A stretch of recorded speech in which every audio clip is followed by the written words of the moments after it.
Hey yo.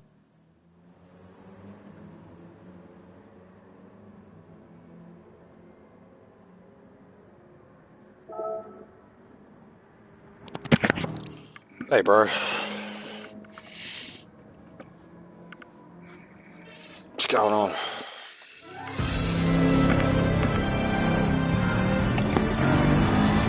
And, what's the go with Ride? Because it's like $60 discounted,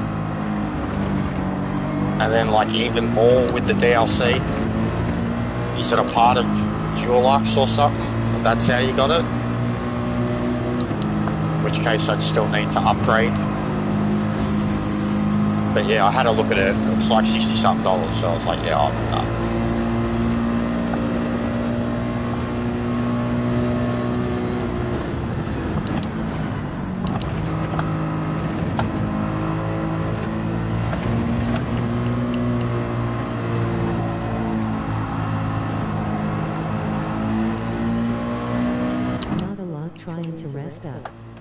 I got it through PlayStation Store, not PS Plus. Oh, it must have been cheaper when you got it. But yeah, it's over $60, like on its own, I think, and that's discounted. And then it's like 80 or something with all the DLC. They're both discounted. Shit. It's pretty costly.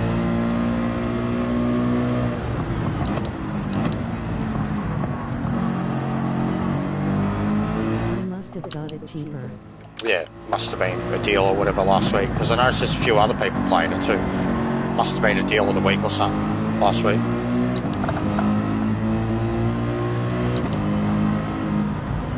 There's a lot of free packs and shit, but I can see like why it'd be better off to buy the ultimate version with all the DLC.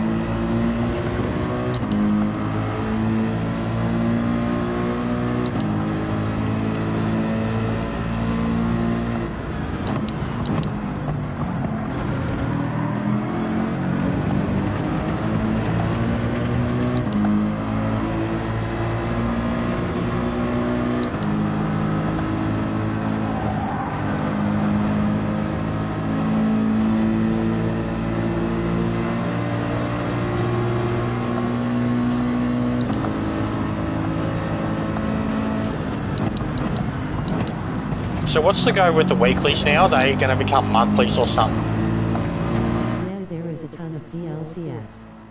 I brought the standard version and I'm just buying the DLCs as I can afford it. Yeah. Yeah, well, I think at the moment, the store, they've got like the one with all the DLCs is like 20, 25 bucks more. And it's still discounted. Like even still, I think it's like 40% off or something, but it's still a lot of money. I got the 3-month PSN at least.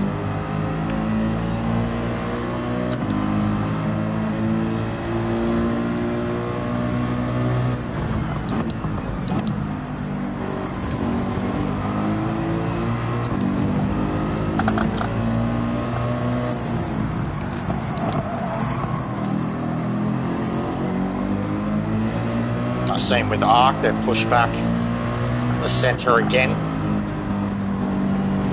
They're going to give away the Giga Fantrooper Raptor thing, or whatever, which was meant to come with the centre, but again, no ETA, just said they've delayed it again.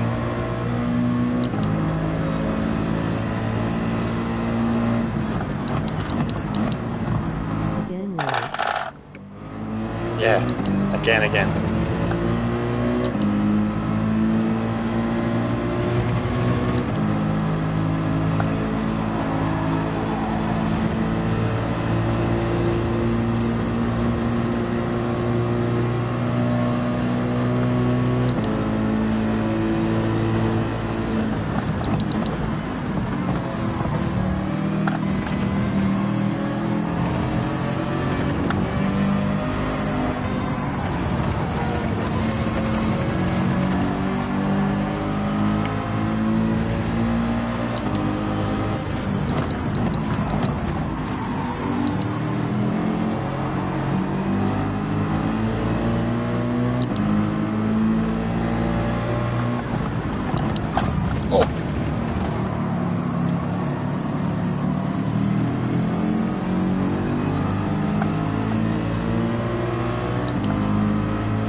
But yeah, Streamlabs crashed on me before, so I've done a bit of a clean up of the PC, got rid of a lot of shit that I'm not using.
So I guess this round of weeklies are now fortnightlies, grinning, squinting. Well, it still says 3 days remaining on it. That's why I asked. I'm like, I thought it.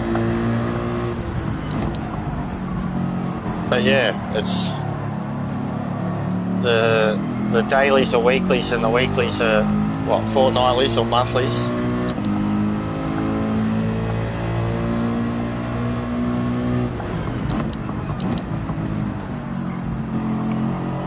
But yeah, it's a strange one. It's just lazy. Like, I don't even know, like, surely they could just throw in a random generator that creates them.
W9 would be easy enough to do a random generator for it all. It would at least use all tracks and combos. Yeah, no shit. If it was truly a random one, yeah. Imagine that. You put like fucking 500 cars, 40 tracks, and all the variations into a random generator. Imagine the mayhem that thing could create. You need an AI to do it. Kaz needs to employ an AI, like a chatbot. Actually, it'd be interesting to do that. Someone should get chatbot and fucking see what it does for daily races. If it could even do it or understand it. It should. It should be able to gather enough data that it can understand it. Or it just create like pure memes because of all the shit that exists on the net.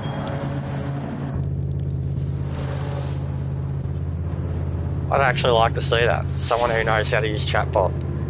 We need to make it a thing. I don't think I'm going to win this. This is tough.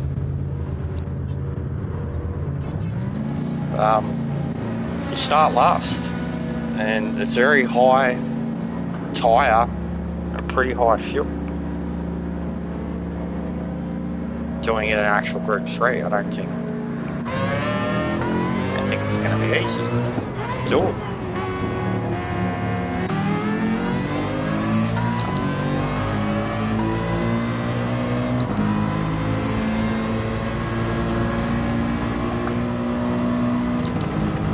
Is it the World 800? Yeah, 800 one.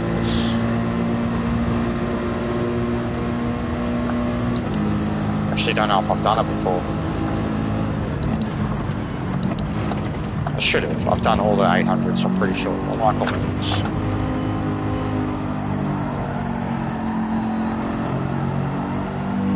But yeah, I just thought I'd try the Merc. I've been digging it.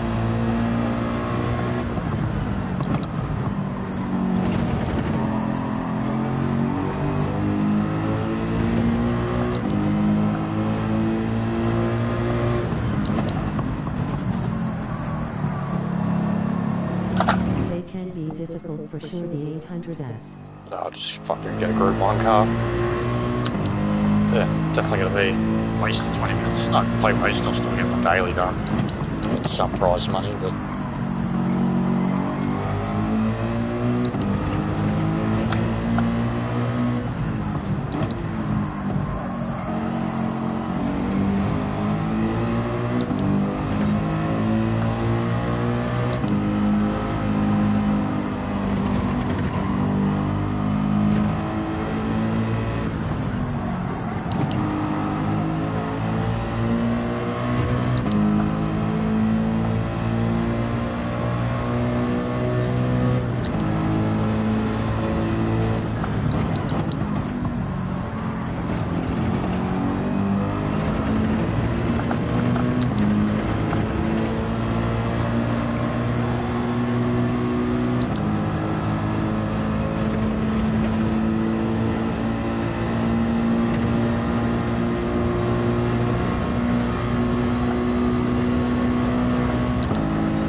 did I miss from part 1 of the shit show?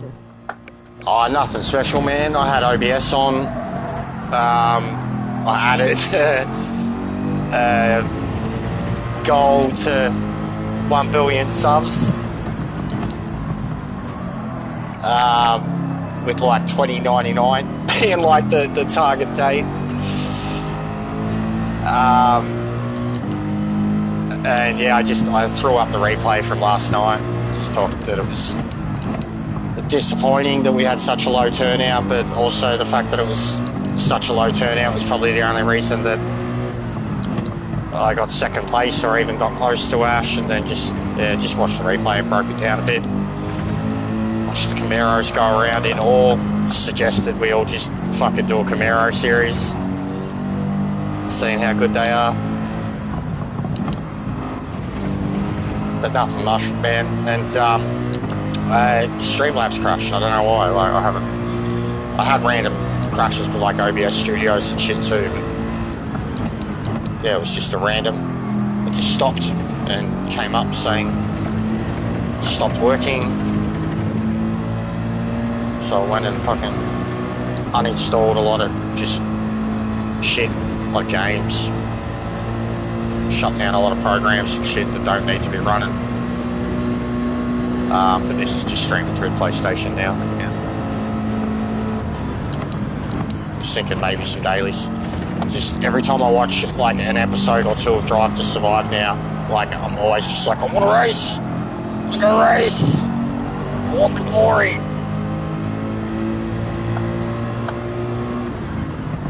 So yeah, after it shut down and I played around with the PC, I watched a few more episodes of Drive to Survive.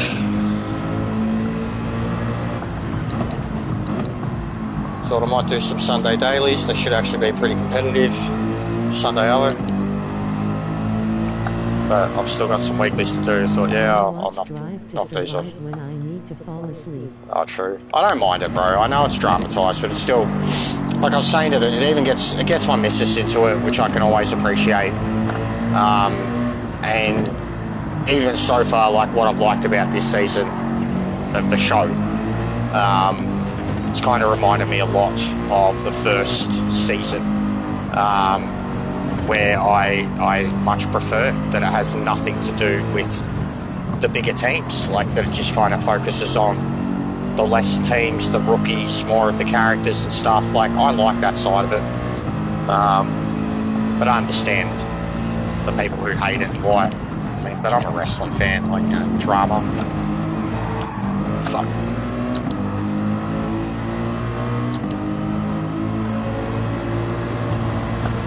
And the insight into Danny Rick's test for Red Bull, very interesting, I thought.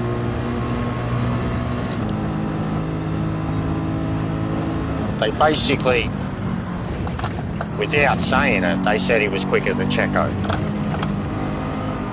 Without directly saying he was quicker than Checo, though, they said he was good enough to be P2 next to Max in a car he'd never driven before, hadn't driven. I did watch the Royal Rumble though. The Royal Rumble, just recently. It was a good one. A lot of people were really disappointed in it overall, but I mean, it was average. Like, it's exactly, if you're ever a fan of Stone Cold, it's exactly like the Stone Cold years where he won back-to-back. It's exactly like that. And Cody is fucking as over as Stone Cold was back then. You just gotta finish the damn fucking story. Bit of a waste of him even coming to Australia for the Chamber. They didn't really use him or Seth or anyone, like nothing happened. But originally it wasn't the plan. Like, I don't know how they had him winning the Rumble and how they were still not going to have The Rock. Like, yeah, I don't know. But I don't know what their fucking plan was. But yeah, even if you don't watch WWE like 90% of the year, that's when you watch the Royal Rumble and then Mania. And you'll still enjoy it. Like, you don't even have to watch. You don't even have to know all the stories. Watch those two and you're sweet.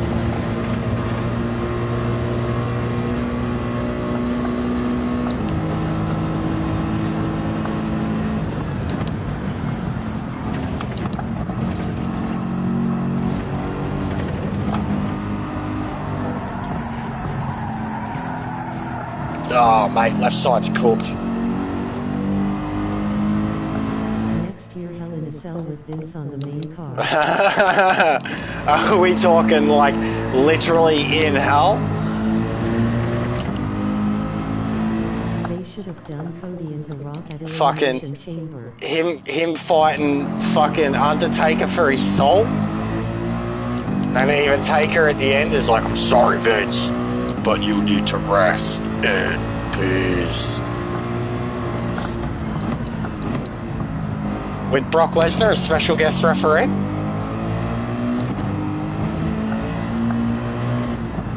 And HBK playing the role of God. And Hunter with his head buried in the sand.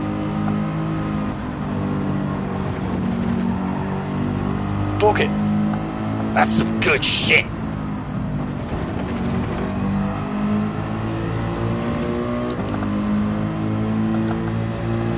Whoa, some of them run out of fuel. That's interesting. Him versus 5 Divas. Oh, mate. See, if the fucking, like... It's funny, like, if Hell's, like, all debauchery and sin and stuff like that, and he goes to Hell, then that's what he's doing. And if Heaven's real and Hell's not, and he goes to, like, Heaven, then that's what he's doing. So I think either way, Vince McMahon wins. Like, you know? Ikick? Nah, what a piece of shit. Fuck him. Cunt's literally. Straight is running around the ring with her puppies hanging out. Barking like a dog. Nah, he's a fucking animal. He's an animal. Puppies. Alpha male fucking monster. Piece of shit. What track was that? Watkins. How do you reckon that Merc could feel at Watkins? I reckon it'd be fun.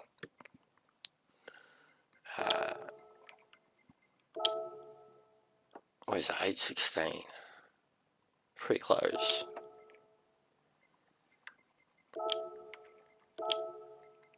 We all knew he was a bit of a grub. Oh, 100%. No, 100. That's what makes even all those past like storylines and shit even worse and more cringy when you look at the things that he did, man. Like, he was literally... It makes it worse. It makes it worse, man. Like, it just makes it... like, literally disgusting when you think of something... Like, especially the Trish Stratus stuff, man. Like, the Sable stuff. And if the Brock Lesnar stuff is... Like, I mean, she left... because of alleged sexual harassment and, like, sued them, bro. Like, the first time she left. And then it was a big deal when she came back a couple of years later and she was with Brock and she played, like, the slutty assistant. And then she left again, citing, like, family values and shit like that. And had a few kids with Brock Lesnar. And now he's indicted in this shit too. Like... It's just not good. It's just...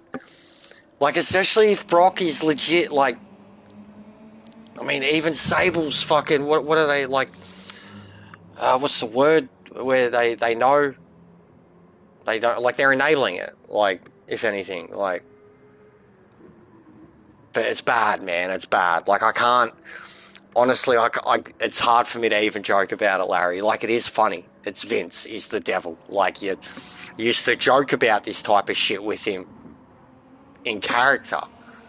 And now it's like, it's real. And, like, there's going to be way... Like, it's going to be like the Me Too movement, man. There is going to be the biggest fucking pile of shit dug up out of all this. Like, I feel horrible. I reckon Hunter's gone. I reckon Sean's gone from NXT, like everything he's doing, but there's no way those two don't know or weren't involved or fucking, especially Hunter now with how long he's been in like a corporate role. Like, They want to clean it out from the bottom to the top of everybody that's fucking enabled it or known about it or seen it or anything. That's what I'm saying, bro. That's what I'm saying, and it makes me sad, Larry. Like, it does make me sad, because I think that Hunter has done an incredible job, and I do truly believe that Hunter is family orientated with the way that he runs the E now, and how he gives them time off to be with their babies, and like, just the fact that he genuinely retired because of his heart, because of his kids, and the fact that Steph walked away because she couldn't stop any of it. Like, I just like to believe that, and I never liked HBK, but I believe that he is a changed man, but he would have been a grub back in the day. But with Hunter, I just, regardless of knowing or not, it's just gonna undo so much good that he's done recently. And I don't want him to, Sparrow. I don't want anyone to go to AEW right now, to be honest. Like, I don't want Okada there. I don't want fucking Sheamus there. I don't want, they don't need any other big name or rookie or fucking mid-card or lower card or female or male or fucking big guy or small guy or vanilla midget or fucking, they don't need any more talent. They just fucking need to start using correctly what they have. Like, no, negative. Like, unless he's taking fucking $10 million to, like, work 6 dates a year, I don't blame him, but he doesn't need to.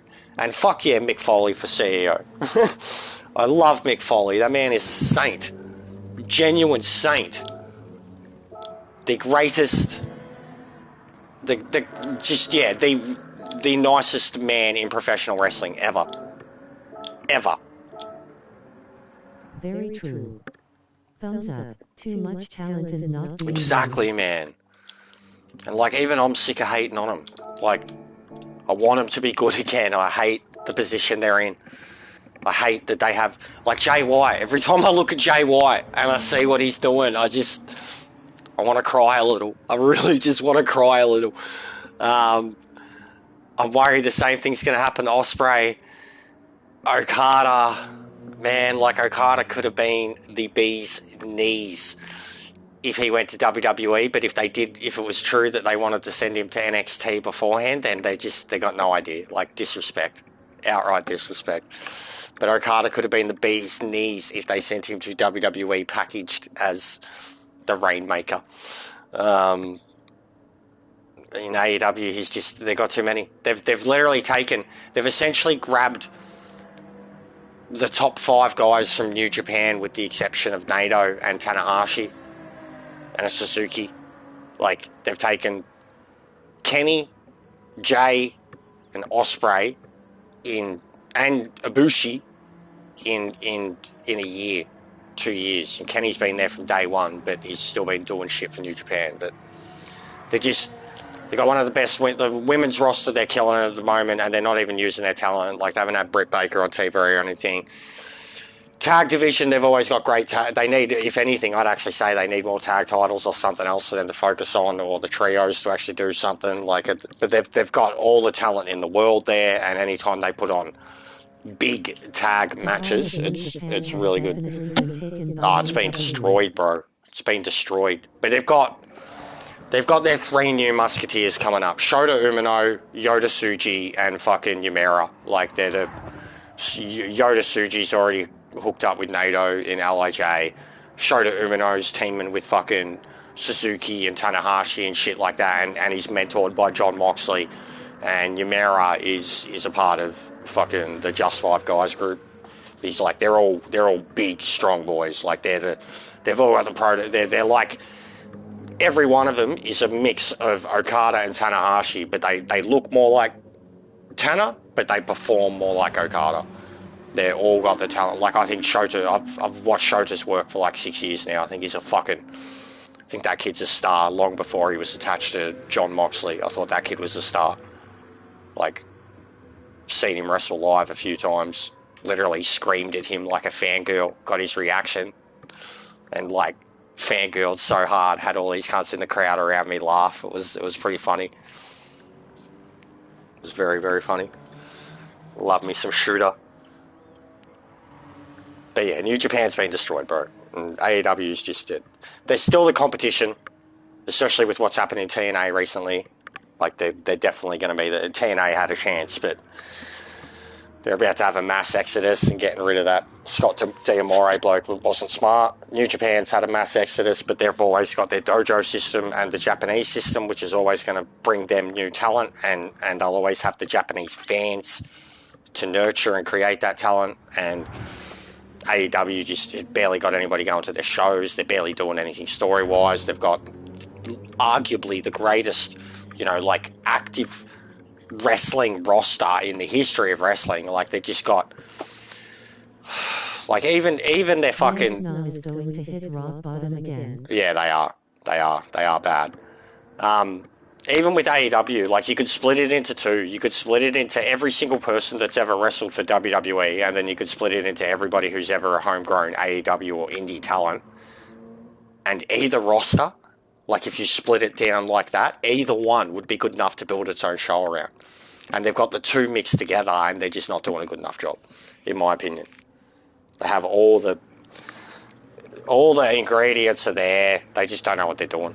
They got fucking 3 shows. Wrestlers on Netflix about OVW. I haven't watched it. But I've heard it was really good. And OVWs, I mean, they've been around a long time, bro. And Al Snow is a fucking legend. Like, I still love that character back in the day. What's everybody want? Head! I loved his hardcore character.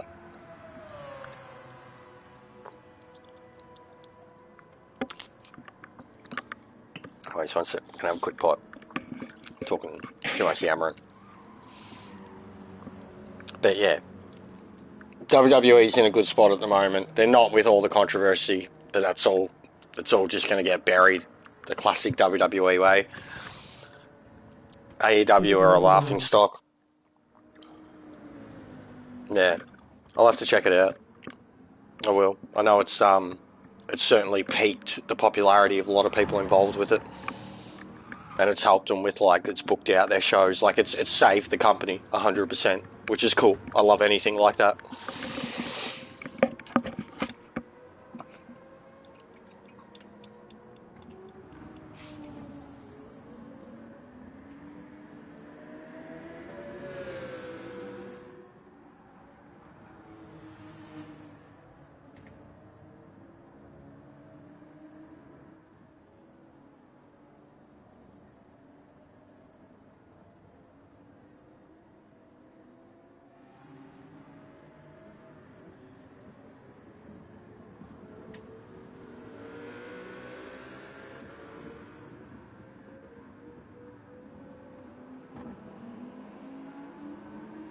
Yeah, OVW is definitely worth saving with what they have done for so many wrestlers through the years.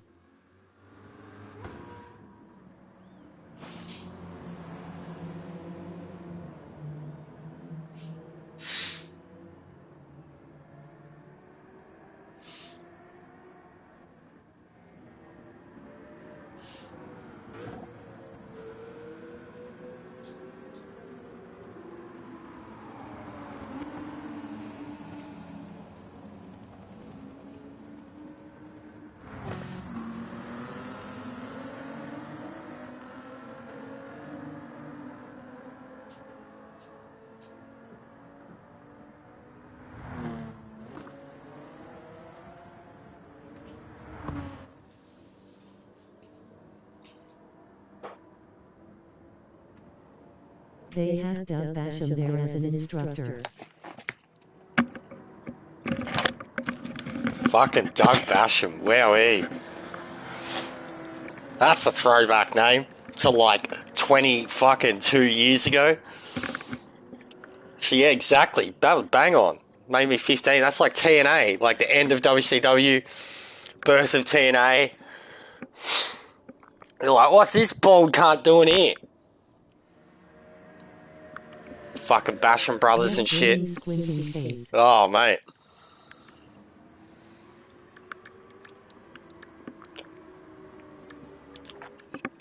It was like the second coming of Bob Backlund. Just old school. Teach the whippersnappers a fucking lesson with a chicken wing.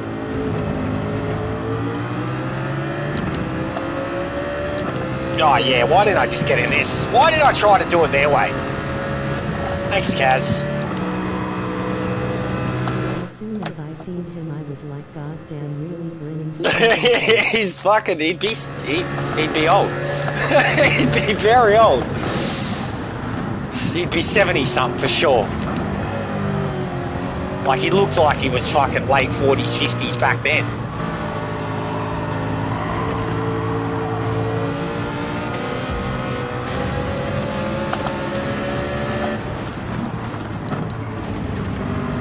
You know what saddens me? And it's like, it's coming so much closer. And there's been a build to it, but it still feels like it's been nothing. And Ric Flair's going to have some shitty involvement in it. But Sting is like a week away from retiring forever. And I don't know how I feel about that.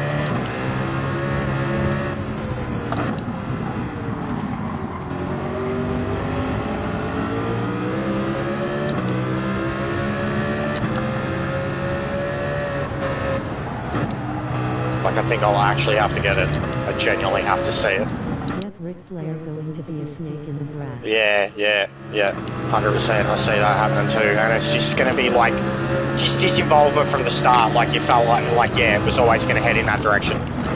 It'd just be cliche. No, I hate him, Larry. I've always hated him. I had a rant about him the other day and upset some people.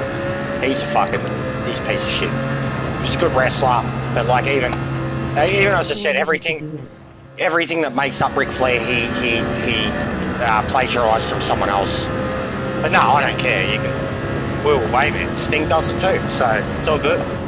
Sting's is better too. Sting's is more animalistic, whereas Ric Flair's is like, I fucked your mum.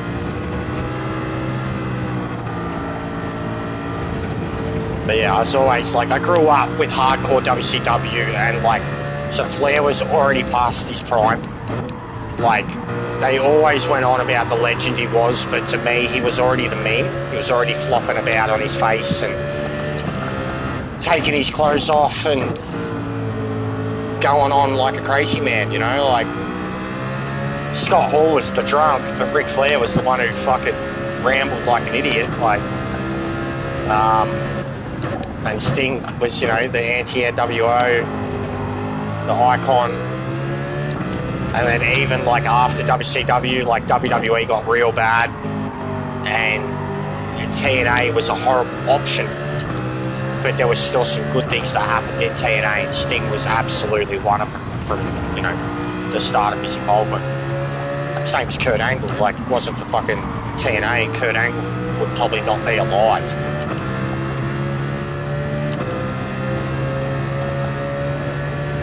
But yeah, he's 64, Sting. And like, Flair's older. And Flair had a match fucking a year ago, and it was literally the worst thing ever. And Sting's still like jumping off of ladders, putting himself through tables and shit, like. And I could still see him doing it for another 5 years, but I don't want him to. I don't want him to die. I don't want him to end up like Flair. So like this is it. Like, genuinely reckon I'll have a little fucking cry. God, I hope they get his Metallica music, at least for one night. They had it for fucking Wembley.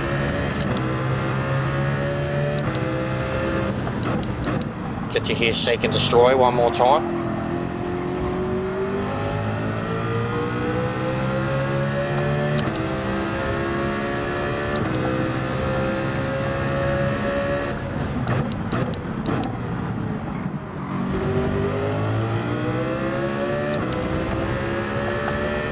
But yeah, as I said the other night too, he is my greatest of all time. Like, on Mount Rushmore, he's number one. most important person, the Stinger. For 40 years of relevance. Whereas Ric Flair, it's like 10 years of relevance where he did a majority of all that success that he's credited for. Better than Zack Ryder. And then it's 30 years of irrelevance. Zack Ryder right now is literally like, so his name's Matt Cardona, his real name. He has a gimmick right now, 2 of them, that are basically combined. But one started as the Deathmatch King, which you never, ever would have expected. And he was basically taking the piss out of it, and, you know, and then he got involved in death matches for real. And then he became Deathmatch King. And then he started winning fucking titles at every single fucking promotion that exists all over the America and the world. And started this monarchy of the indie god. And he literally came out with like this Indiana Jones outfit with like the hat and like a crown on the hat, and like he wears like fucking very Macho Man style glasses and a cape, and it's so many gimmicks combined into one, but it just, he's killing it right now, like absolutely killing it right now. Like I reckon WWE would be screaming at him to come back the same way they did to Cody, but he's making more money right now on the indies than what WWE are probably still offering him. Like he's killing it. He's about to come to Australia for WSW. He's their current champion. Like he's literally killing it. The broski, woo woo woo woo. Fucking hate Zack Ryder. The character Zack Ryder, like good wrestler, no doubt. Hate the character, but that's just booking. That's just, they literally punished him because he got popular. Poor cunt. And John Cena fucked his missus. Like John Cena cucked him the same way fucking Edge cucked Matt Hardy. John Cena cucked him. And then they put him in a neck brace and had fucking Kane throw him off the fucking stage in a wheelchair. Oh, the poor cunt. Woo, woo, woo, woo. The broski.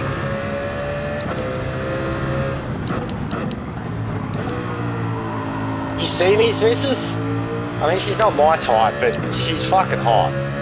She's banging. She's back in WWE. Her character's fucking hilarious. She's basically an American iconic. Just like the Aussie girls.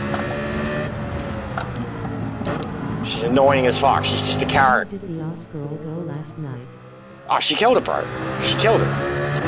Oh, and you should see the photos of her, Leoncy. Oh my god. I swear she did it on purpose, knowing that she was going to have a very physical match and that she was going to have her legs worked, and she wore like the shortest shorts. Photos already going all over the fucking internet. Even she shares them. She feeds off of it. She shares like the photos with like peach emojis and shit, and the cunt's just like, oh mummy. There was literally a photo of her getting like fucking bent in half as this big Samoan bitch is sitting on her, and she's like smiling and half her ass is hanging out. It's like she's getting off on it. Like it was a short match, yeah. It was a very short match. That's on Nia. The chick she was against is famously a horrible wrestler and has very notoriously, legitimately hurt people because she botches, wrestling term for like making a mistake. She's broken noses, she's broken legs, she's concussed, she's dangerous. Which is what made, you know, like that was their build for the match too, like that, you know, she was going to hurt Rhea. But yeah, Rhea's a monster, and I genuinely hope she retains against Becky, Becky's already the most over woman in WWE. Like, she doesn't need it. She beat Ronda Rousey at WrestleMania, so like, what's it going to be? What's the point of beating Rhea Ripley for her when she beat Ronda Rousey and Charlotte Flair at WrestleMania already? Like, there's more for Rhea to gain out of it in terms of like legendary status in the company. But yeah, even the production of it, like, the whole thing honestly looked like a gift to Rhea, to not only like Rhea but the Aussie fans, but to Rhea's work over the last, like even the missus said it, since she started, since NXT, like, she was the NXT champion, NXT UK champion, then she won both, she's won all the women's titles already, she won the Rumble, she's done it all already, like, in like a 5-year span. But the last year, while holding the championship and being a part of like a 5-person faction that contains 4 other men, she's been the most over person on that roster next to Cody Rhodes. Like 1,000%. Like, if she dropped that title tomorrow, she could walk out the next day on Raw and challenge Gunther for the IC title, and no one would bat a fucking eyelid. No one would be like, she can't do that, this is not gonna... And that dude's been undefeated for like 600 days, has literally destroyed and killed... He's like a final boss at this point. Like, he's killed everybody. And she's a woman, and he's a man, a big, strong man. She could drop that title tomorrow and fight him, and nobody would bat a fucking eyelid. They would be like, fuck yeah, she could beat him too. Like, in the world of wrestling, how she's built right now, like, I have no doubt as soon as she drops the women's title, that's what's going to happen with her. They're going the China path, man. It'll be the US title, I think, but I genuinely hope they send her after the IC title and then a world title. TNA had the balls to do it with Jordan Grace. They did it with fucking Tessa Blanchard. Rhea Ripley stands over half those men. Like, death by Schnoo Schnoo, man. That bitch is an Amazonian.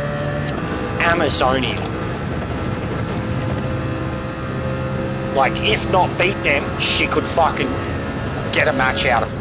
Where she kicks you in the face, you would believe it. And honestly, man, like, is that over? Like, the dudes be like, yeah, I'm gonna get beat up by mommy. Better than Zack Ryder. Greetings, clown face. I'm back, Lua. But like, I genuinely think that's where they're headed with her, man. And she's like, she's like 26, Lance, 26 or 27, I think. Maybe even younger. She's so fucking young. I think she's 26. And the Indy, the other Aussie girl that was there, she's like 23. But what Rhea's done in her age, like, not even Charlotte did it. None of them did it. None of the 4 horsewomen, Charlotte, Bayley, Sasha, Becky, none of them did what she's done in her time. Like, she's still got like 10 years ahead of her now. Like, why not put her in against the men?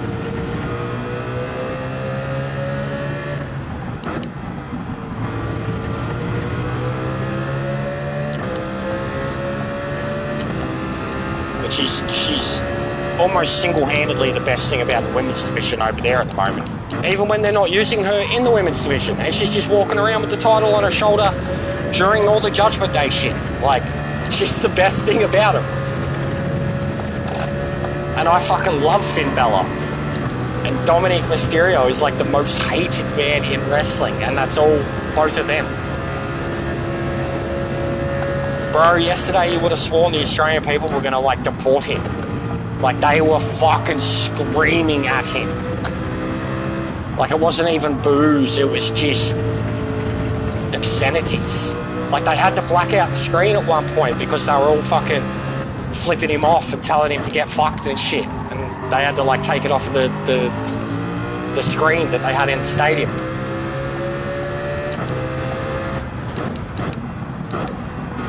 They started a massive Dommy's a wanker chant.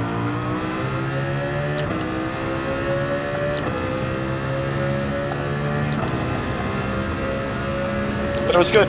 But they didn't sell out, which is very disappointing. I will say that. They didn't even get close to selling out. Black screen Hogan.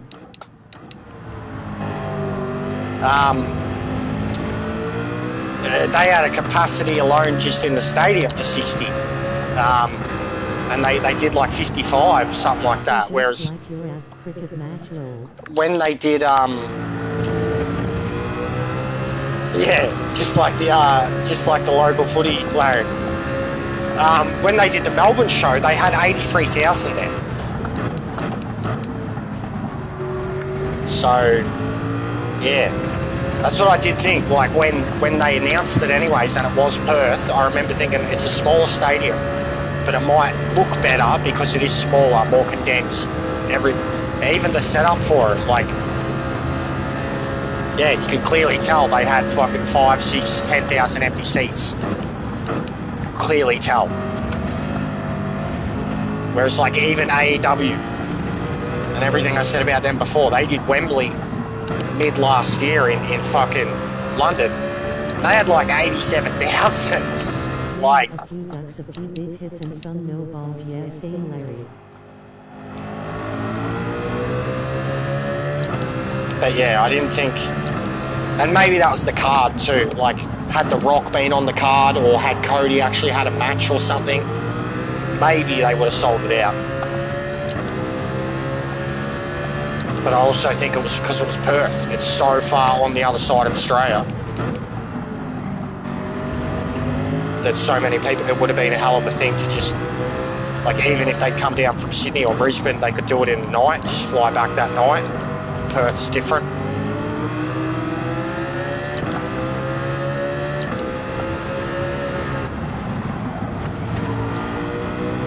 Yeah, if in Sydney or Mel be bigger. Yeah. Yeah, well, Sydney, like, if they did it at, what is it, I don't know what the stadium's called now, but where they had the Olympic Games, if they did it there, they'd struggle to fill it. Like, you'd struggle to fill that. The only way they'd fill that, Thanks, Tay-Tay, you stole the venues. that too, the only way they'd fill that one in Sydney is if it was WrestleMania. If it was WrestleMania, I have no doubt, because you'd get, wherever WrestleMania is, you get 15,000 people from around the world.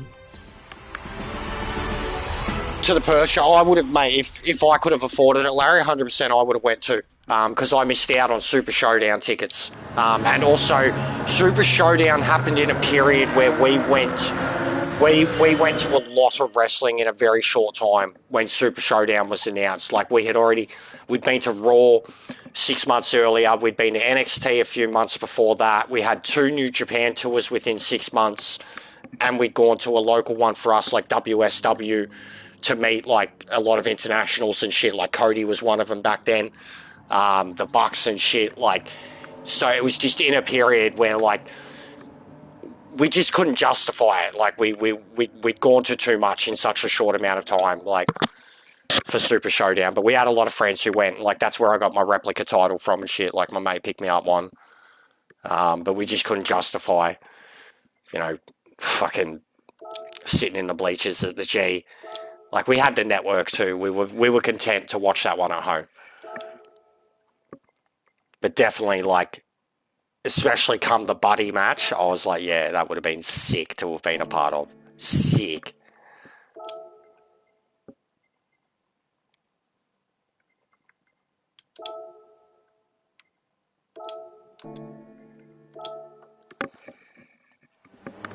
Aussie wrestling fans are good, but I think they can hijack the show too in the same way that like New York, Chicago,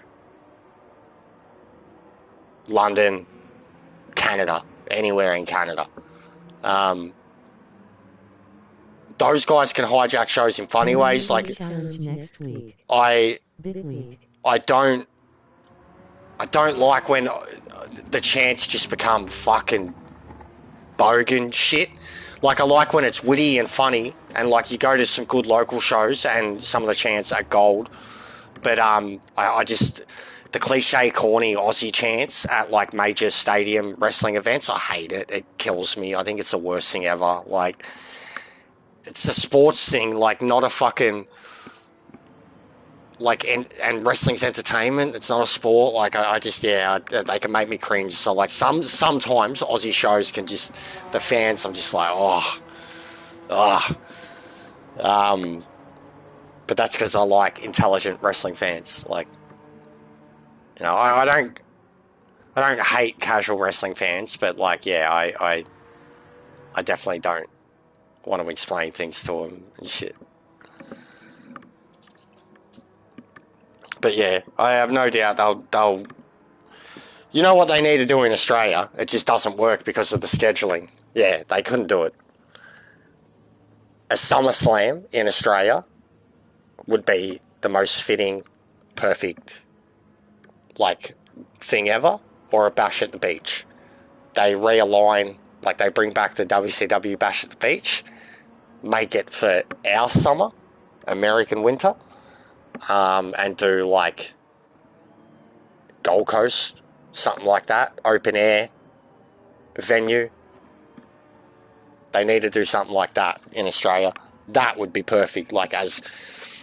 Because I like any event where they can come here and not only that, like, does it look good and like we look the part, but like it shows off wherever they're doing it. Like it makes Australia look mint. I like any event, like I love the Grand Prix for that. The Grand Prix does such a good job of making Melbourne look fucking stunning. And then even some of the V8 Supercar telecast like makes the places of Australia look beautiful. You know, like, you know, for people who've seen it, they'd understand. Like, and Perth looked marvellous yesterday, and they were all complaining about how hot it was, which was great. It's over 100 degrees over here. That's pretty gold. Michael Cole and Corey Graves were sweating like motherfuckers. Marvelous, as Richie would say. Marvellous. No, it did. It looked good. And also the beauty of it, like it started late for us. You know, 9 p.m. on a... 9 p.m. is the start time for a wrestling show in Australia is like 2 hours later than normal. But for 6 p.m. for them, like the pre-show too, like the way it looked going from like it looked like WrestleMania. The way it looked going from, you know, the afternoon to the sunset to the night in the stadium, like just like a good cricket game or the footy or WrestleMania or whatever. Like it just looked stunning. And like they started the fireworks kind of like at a mid-twilight, you know, lights, and you could see the fireworks clearly. Like it just all looked really good.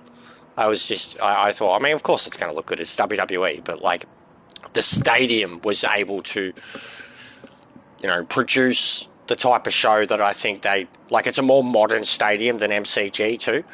But yeah, I hope they come back. I hope they come back with a bigger, like, even though it's the last pay-per-view before Mania, with the exception of like 2 of the matches, there was no actual like kind of storyline or repercussions heading to Mania from anything in this pay-per-view, especially involving the main event. I mean, Roman wasn't there, The Rock wasn't there, Cody didn't wrestle, Seth didn't wrestle, so like, lol. That's pretty piss poor for like the last event before WrestleMania. But it's still a big deal that they would do an event in Australia as the last one before Mania, especially having to ship everything over here. Did you like hear about the Pirates?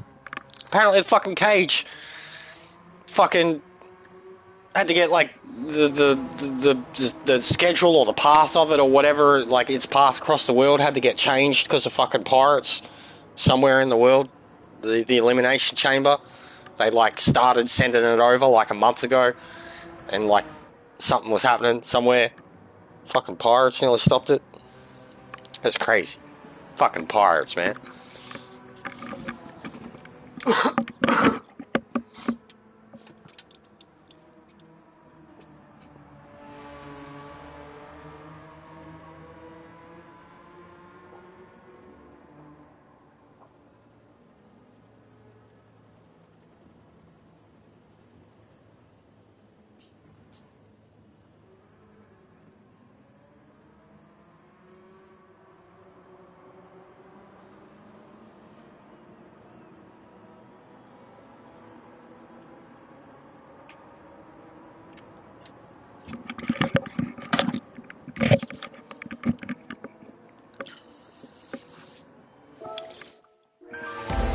It's sort of a good idea for a random lobby too, because you can make it, you could have kind of essentially one setting that's going to cover all the combos you do, different tracks, cars, power, etc.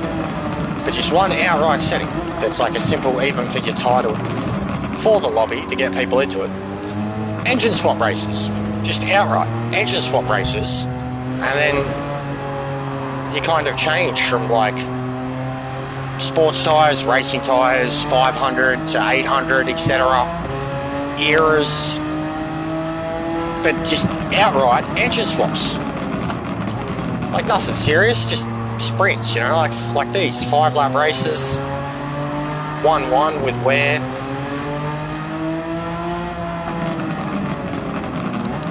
Because that'd bring out some fucking cool combos.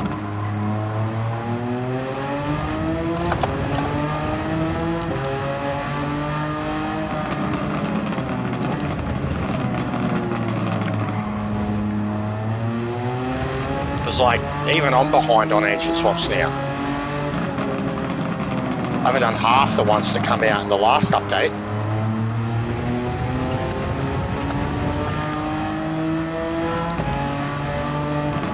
I still coming to grips with the Veyron engine swaps, the one before that.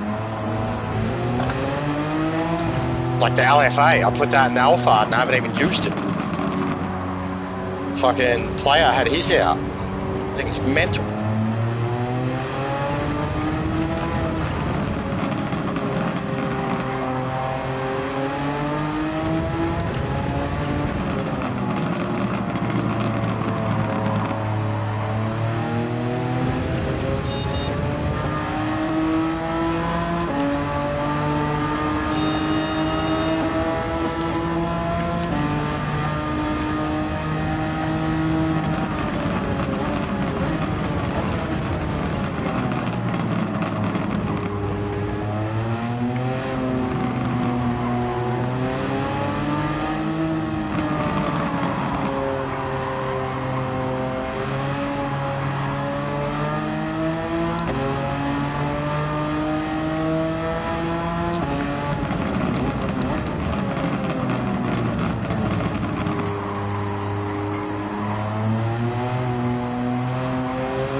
I really like this Porsche. It's one of my favourite ones. I'm not a big fan of Porsches. Full stop. I can't remember what this one is. It's like 991 RS or something. But I like that one. I think it's got a really, really nice shape. 959, it's ugly as fuck, but it's a sick car.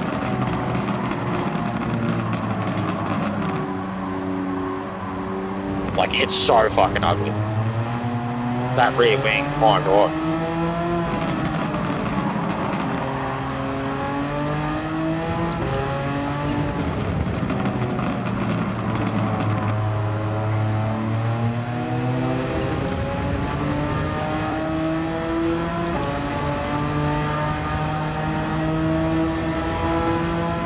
What car's winning? Probably the fucking Carrera or something, or the new fucking 911 thing, the 993 or whatever it is.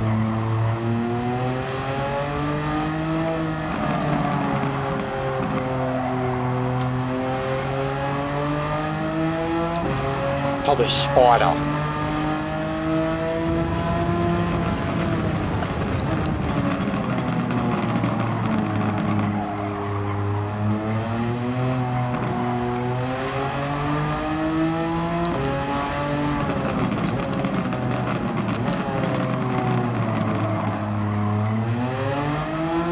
It's got mad full drive, but like the way it puts its power down, it still just kind of wants to go in a straight line. It's a weird car. Feels heavier than a normal Porsche.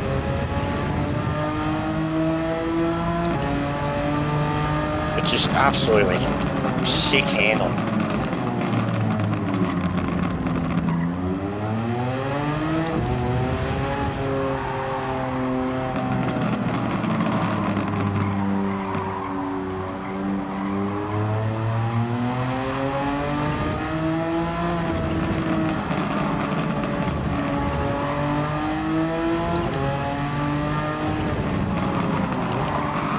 Oh god.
Oh, look at the sun off that car. Oh, I was so distracted looking at the sun on his car.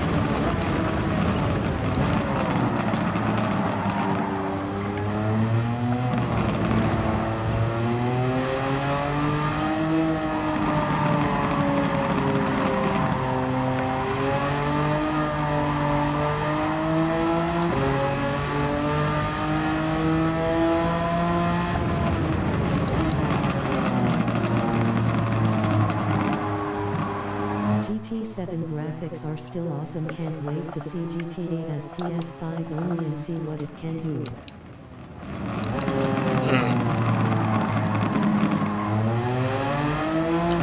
You reckon that's what they're going to do? That's kind of why they've gone quiet? I mean, most game franchises do usually come out every 2 years, like 3 at most, not fucking, except Rockstar. And if the Pro is coming apparently by the end of this year, so yeah, maybe GTA and the PS5 Pro.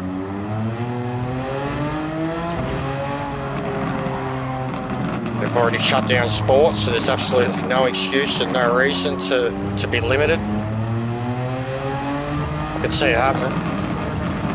It might be the better choice at this point.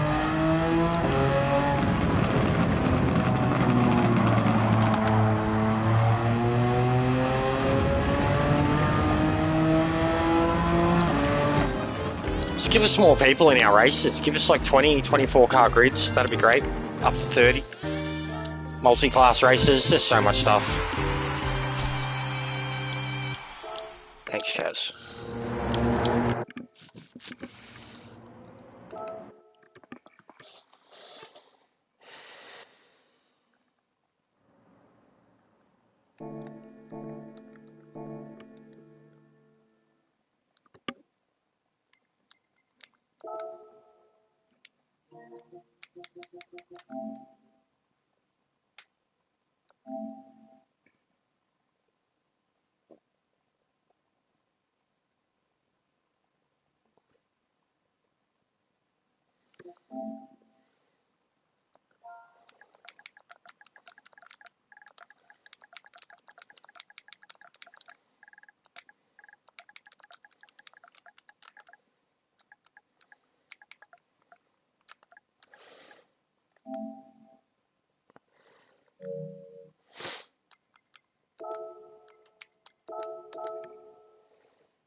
I've gone down in this.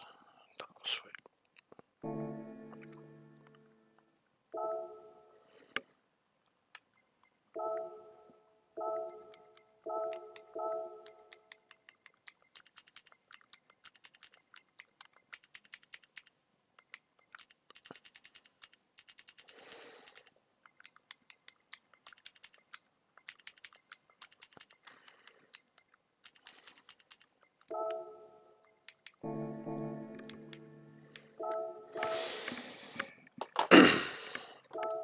Back in 2 minutes.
massive. Still be an improvement, but could have been huge.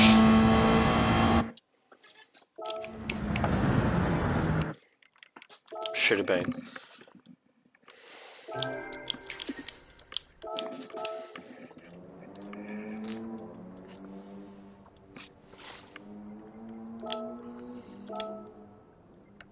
Fucking hell. That's crazy.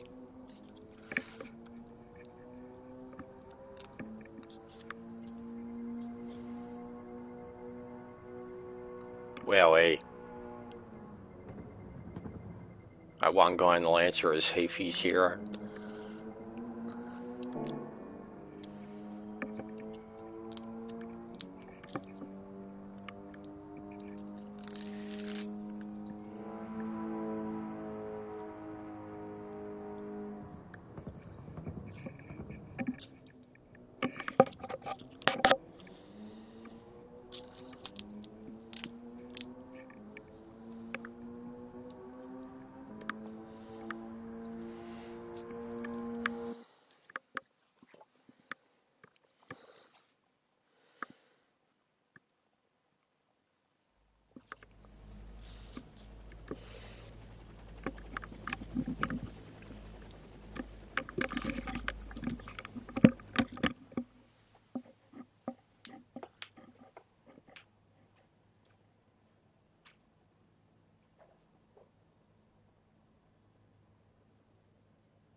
It's go, go, go at the Austrian Grand Prix of the Mazda 3 Cup.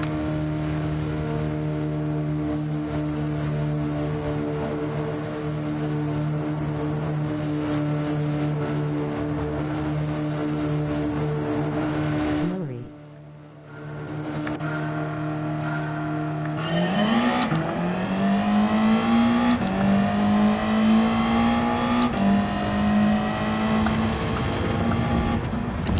It's go, go, go for the Gran Turismo Grand Prix. Stop the race, stop the race. Oh no, he's into Coulthard. And I'm sorry I have to stop because... lead spin.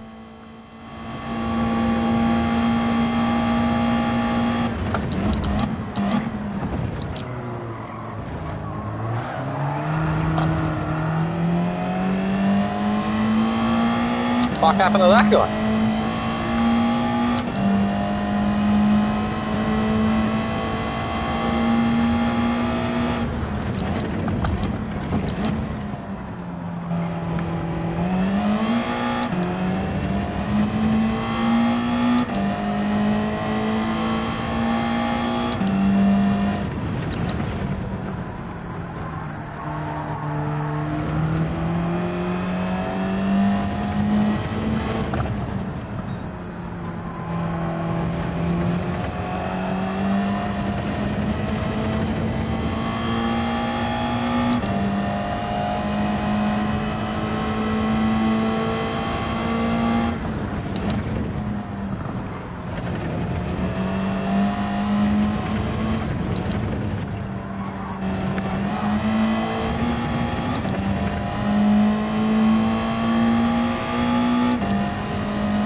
Oh, Lounsey. Back on the wrestling. He's a very funny man in the WWE. His name's R-Truth. Ron Killings. R-Truth. He's the son of Farouk. He's a very funny man. He's been around a very long time. He gets confused. He's known for getting confused. He shows up in places he shouldn't. He thinks other people are who they're not. He gets confused. Right? He showed up in the Royal Rumble with a ladder, thinking it was fucking Money in the Bank match. He's Joe Biden friend. yeah, he's definitely a friend of Joe's. He showed up in the Women's Royal Rumble match thinking it was the men's. He gets confused. Anyways, he's a very beloved star of the Raw roster who do the Elimination Chamber pay-per-views. And he's feuding with the Judgment Day, who are defending their tag titles. And anyways, there's clips going around on social media of him in Austria. And he's very confused, wondering where everyone is and why he hasn't seen any koalas. And it's very amusing.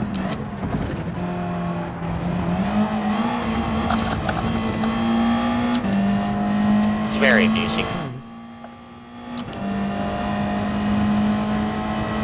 I just thought of it because, you know, we're in Austria. Yeah.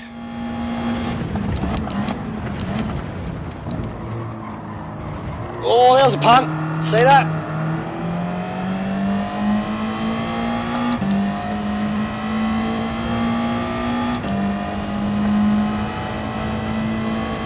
Speaking of Joker, hey Furby. What's going on, mate?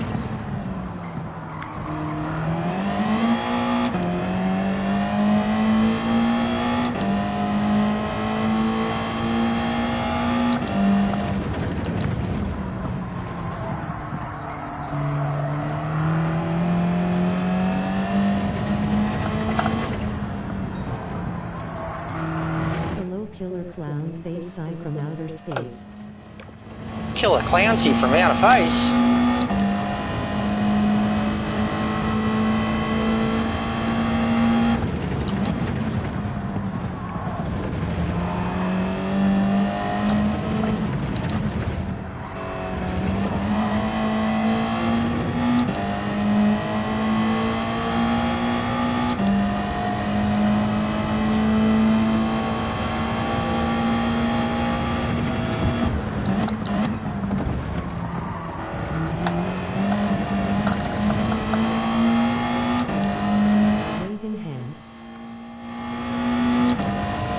Larry's lurking too, Fibs. Bit of Larry. Larry loves step.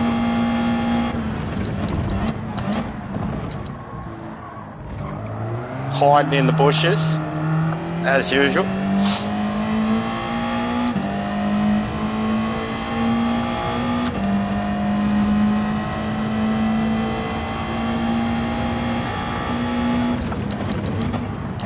Uh-oh.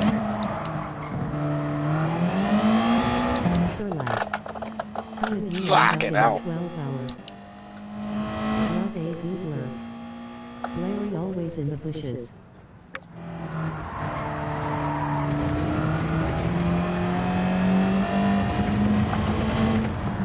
Page 10 bro.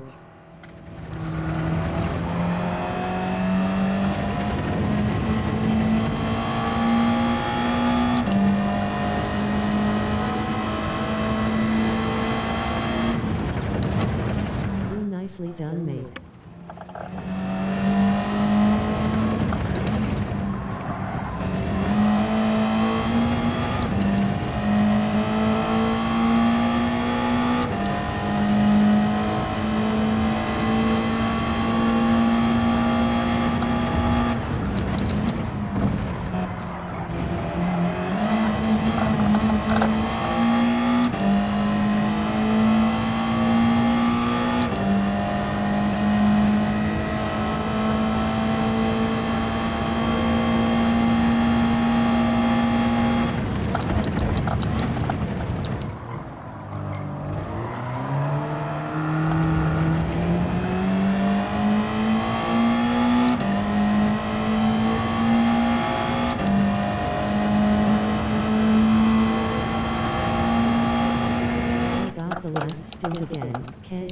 switch it right.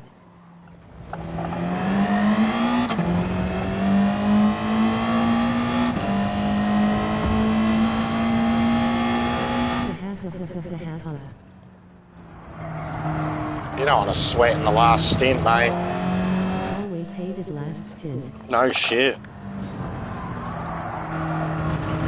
That's when all the self-doubt comes in, truly comes in. Or like, if it's been a good race, that's where like you hype yourself up and you think everything's going to be fine, but it's not. Or that's where like if you've had a shit race, you're like preparing the noose, you know, asking you guys in pit lane to double knot it so you can fucking immediately hang yourself when you park the car.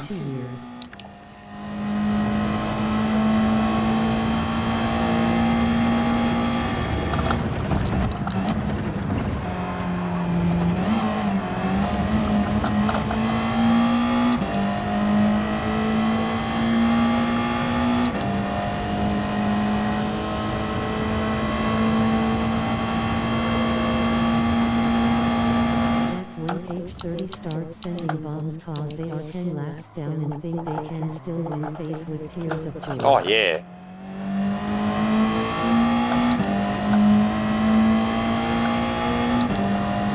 I thought that was turn 1 though. Of a 24-hour race.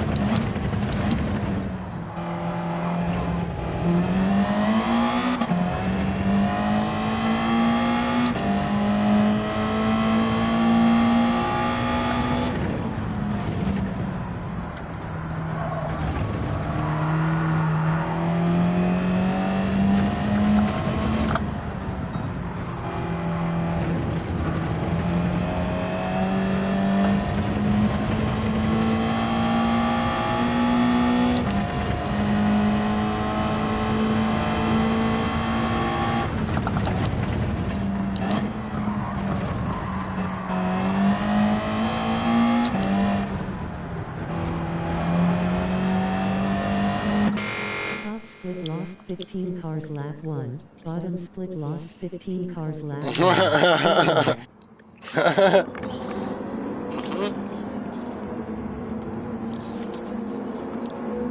What was it, Daytona?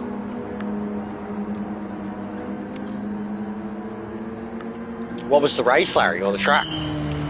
Or was it Bathurst? Yeah, if it was the 12-hour. Wasn't everyone doing that recently? I've seen that was all over iRacing.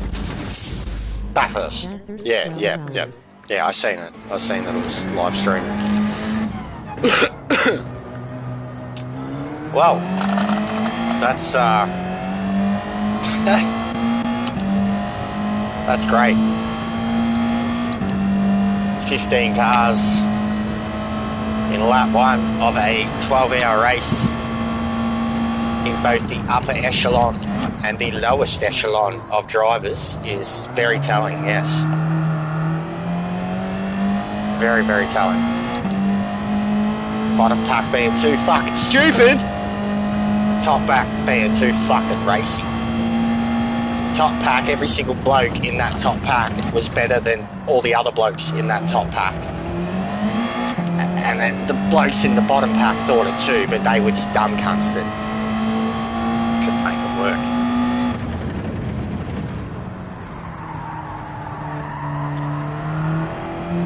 Top split's too racy though, we don't like that around here. Don't like to get racy, we get upset. We get triggered. Start sweating profusely. Top split is just bottom split with pace. Yeah, exactly. That's what I mean, it's racy. It's too racy.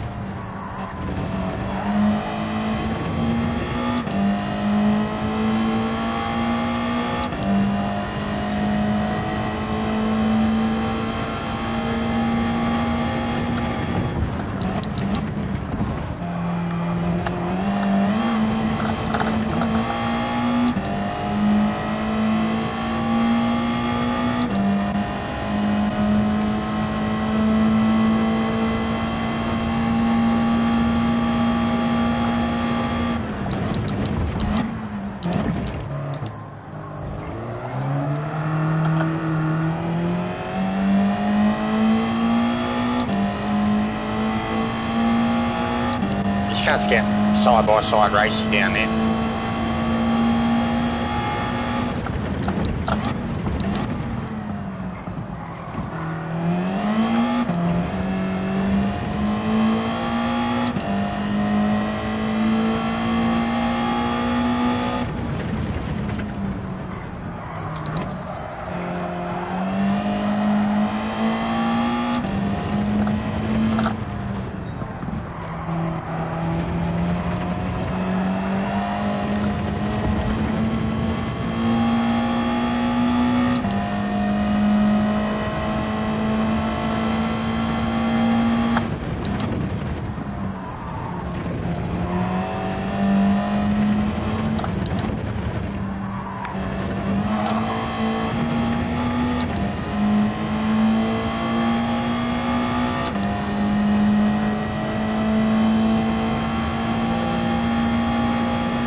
Gifted teammates over the years for enduros that know how to race.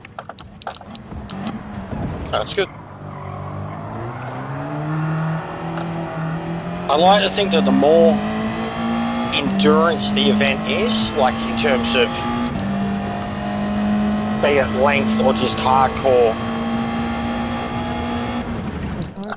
settings, then yeah, I think I try to race very sensibly. Like I'm always thinking first and foremost about just keeping my own shit together, and then when other people are around, I'm like, you know, cautious tenfold. But I've never really pushed it past 3 hours, so I don't know.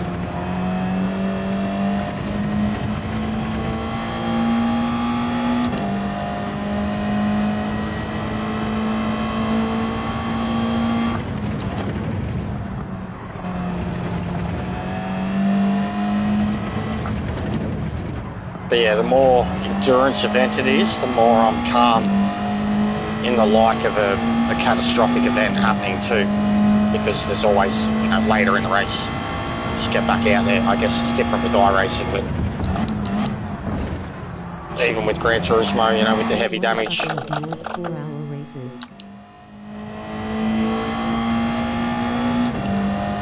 I reckon we could put together a fucking, like, Bathurst style or Nord or something like that, but Gran Turismo, if there was some format of team racing, I think something like a Nord 4 hour, I think between 4 or 5 of us, we could create a super team almost, you know, Gran Turismo's Nord. I've had a teammate get bored and switch his PC off while leading load. That's big. Joker-esque. Chaos.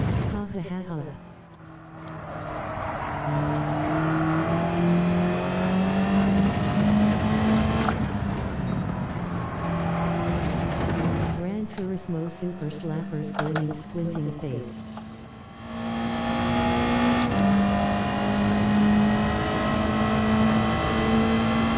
Same with Bathurst too. Especially Bathurst, actually. I think we could put together a team that could drive the car sensibly, not bend it. Most importantly, like if you're looking at an endurance event with like heavy damage and shit, you've got to worry about not bending it.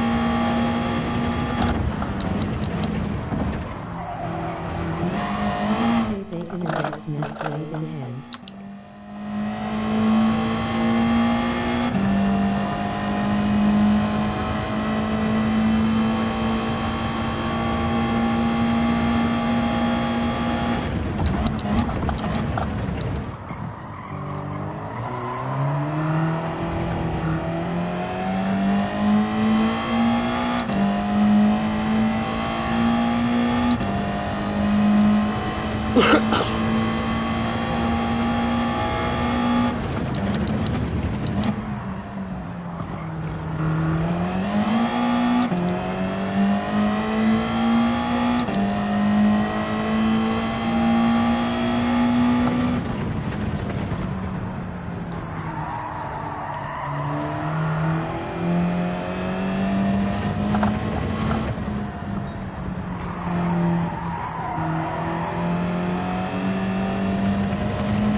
So I don't know why everyone complains about these ones so much, Wonder how many beers Hook has had. when they also complain about like BOP and wanting even races. Daddy waving hand. And like, what's better than a fucked BOP and what's better than a fucked BOP? A series, one make series. Well,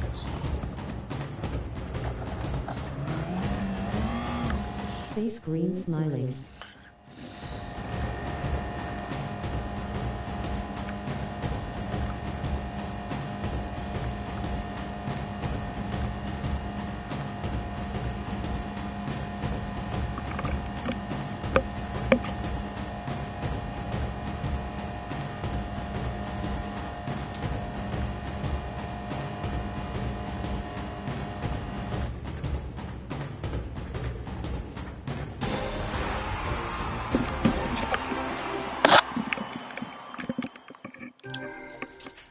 oh, CRB. Fucking might go do a PRP now.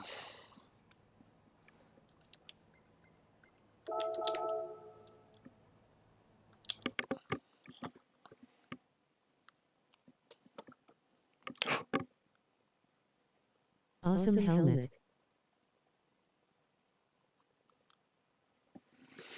Yeah, I got it yesterday. Or a POP. We, Haha, what's a PRP? well, it can go two ways, but it's the nervous one for you. But PRP it's pretty much Top Gun lingo.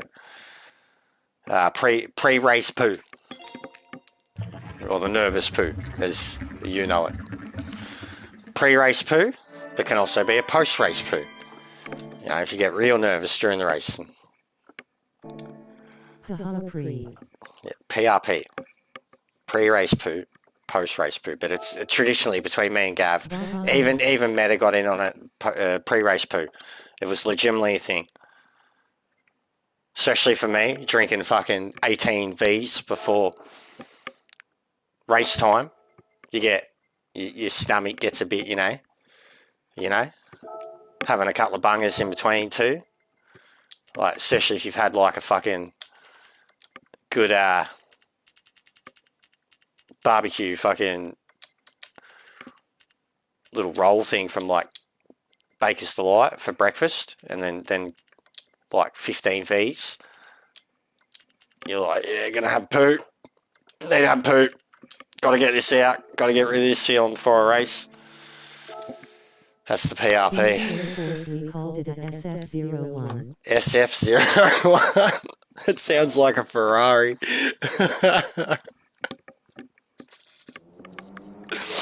But yeah, it's a real thing.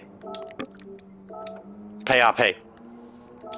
Same as the Victory Donut, which can be also compensated with Victory muffin or ice cream.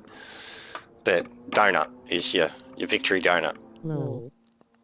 That's but there can also be a complimentary sad donut. That's allowed. Like if you did really bad and you're sad, you're allowed a donut then too. So it works both ways. That's the glory and the beauty of the donut. Like the donut you can either get it for doing really well, or you can get it for doing really, really bad. But like either way, it's going to make you feel the same after it, you know? So the donut works. I like the donut. But it can be compensated with ice cream or a muffin. Big fat, lots of chips muffin. You know, it's got to be good.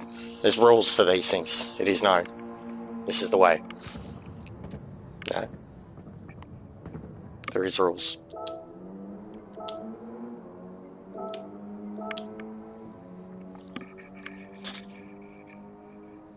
But I haven't tasted a Victory Donut in a long time. I'm starved. It's been a long time.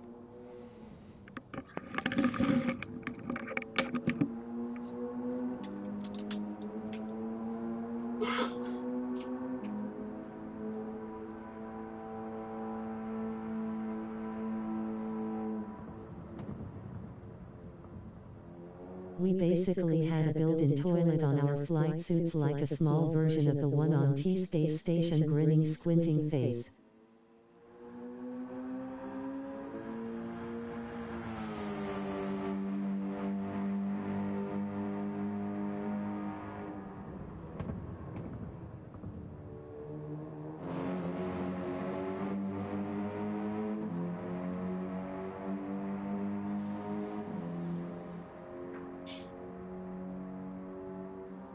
lol.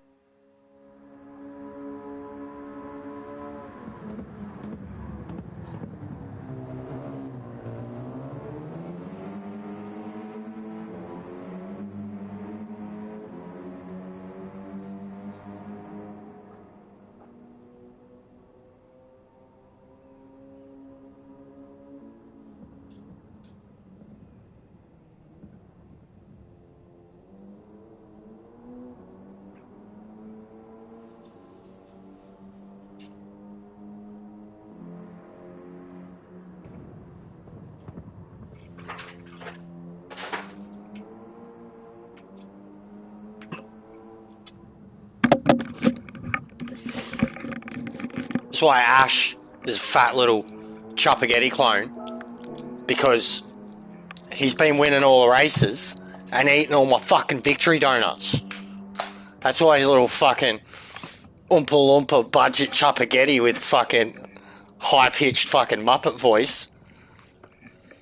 He said he was a fatty last night. He said he's just a fat guy who likes Gran Turismo.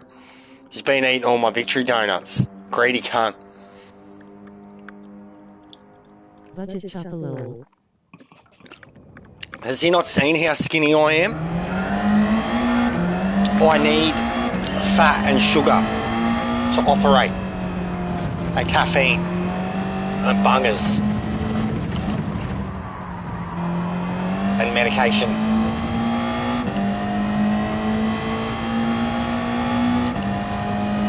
We're a work in progress. I might release a video about it. Donut creature. Might release a video saying I'm working on my shit. Just bear with me. I am a human being. I have emotions. Too many of them. Donut. Fucking Ash took all my donuts. Oh, that was sex. I could smash this time now, I reckon. Now that I've actually, like, practiced, learned a little.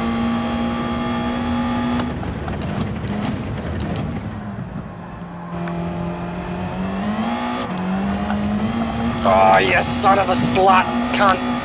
Fucking Joe Biden.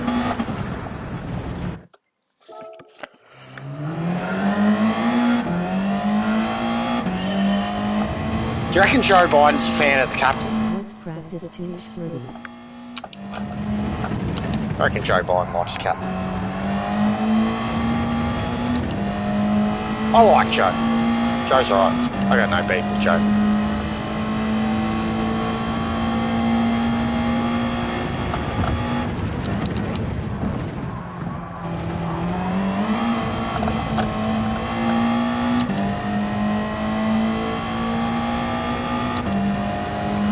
It's sad for him, that's all. For Joe.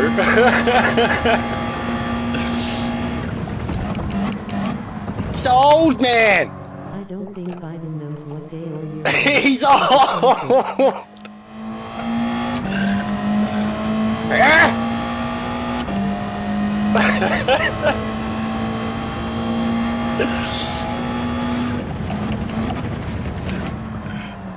What's your fucking 5-year plan? Not break her hip?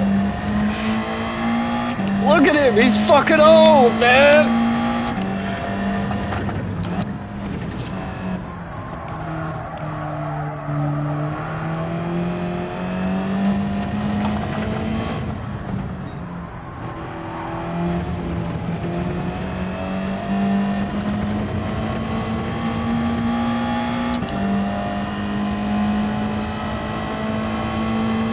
He gives the best speeches, ha ha ha.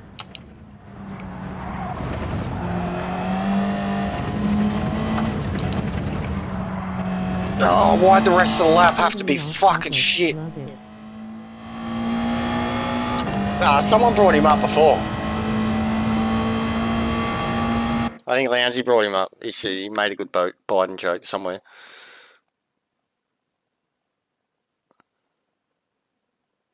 Said something about being Joe Biden's friend. Yeah, boring. Falls asleep.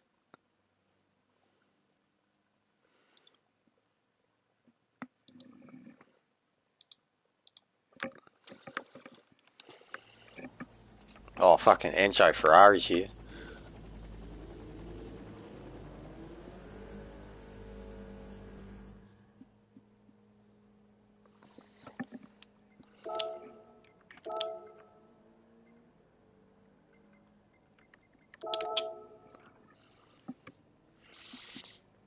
Watch his pit stop then. Oh, you know how good it was to see Banana Noto on Drive to Survive? Made me happy. Chilling out in his vineyard.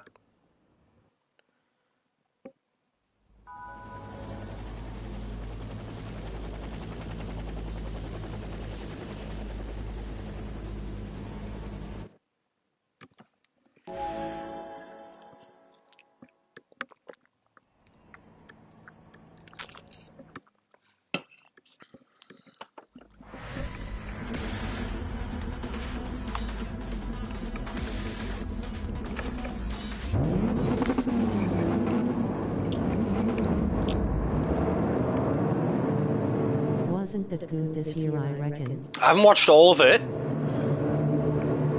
I'm up to 7. I kind of want a spoiler because there's barely been anything on it. Please tell me if they do anything about Sainz winning and or George Russell's spectacular failure, because I just kind of got through the Mercedes episode basically and there was nothing in it. But like last season, like if do they have anything on Sainz fucking winning? They always just end it weird. Do they have anything on Sainz winning in the last 3 episodes? Because there hasn't been yet.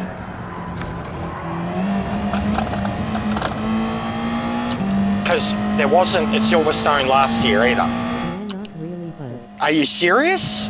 They fucking have it again. There's a fucking Spanish Inquisition against Carlos Sainz at Netflix. He's got some enemies or some shit at Netflix. They are fucking getting paid off by Ferrari to devalue his worth. There is a conspiracy against one of the most smooth operating men in the history of Formula One.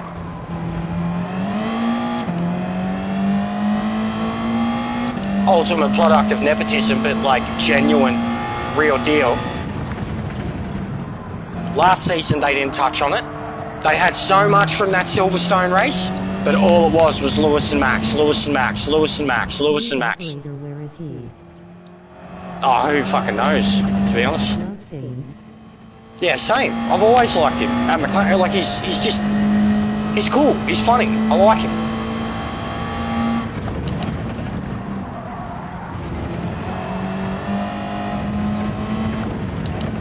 He will Seems- get a good seat next year. What if like he ends up like Fernando goes to Mercedes and Carlos ends up at Aston, or Carlos ends up at Mercedes, something like that. Anything less is shit.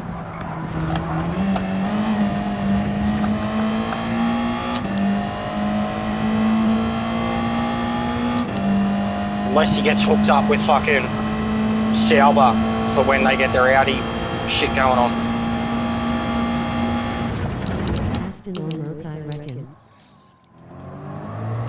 Yeah, well, I think if Fernando goes to Merc 100%, he'll be a great replacement. And that one that they can genuinely kind of look at their future again, and he can still be a mentor type to Lance. But he's a guy that they know if they can put in a car that can get points, he will consistently bring it home and get points. That's what he does.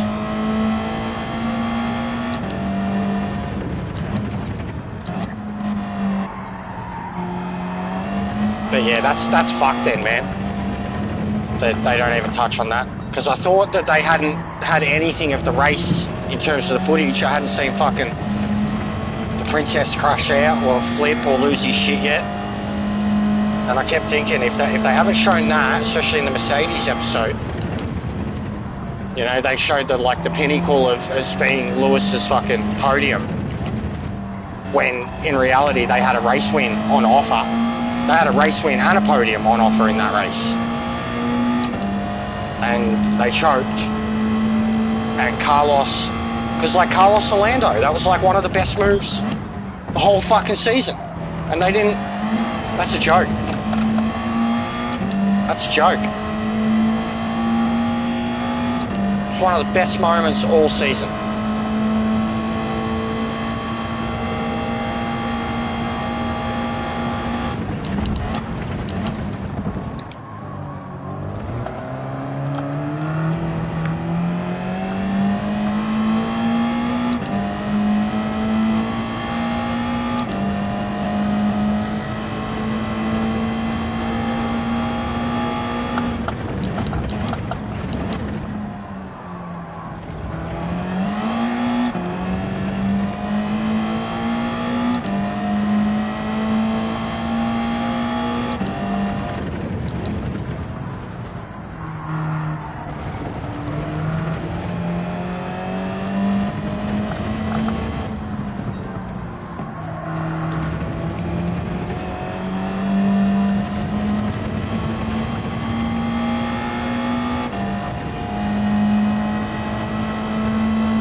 SVG third place in Atlanta. He is just raw talent in anything with a motor. Nice.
yesterday, obviously I didn't win.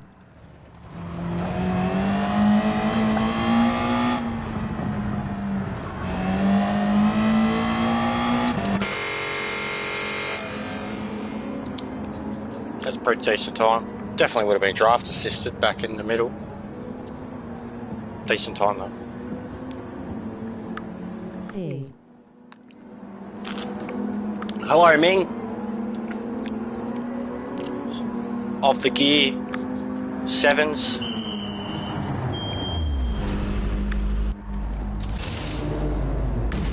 I shall call him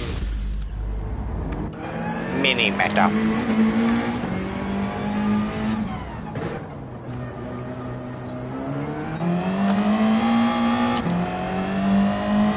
I see you're having a good race. Yeah, I've been doing really well all week here. That is prototype.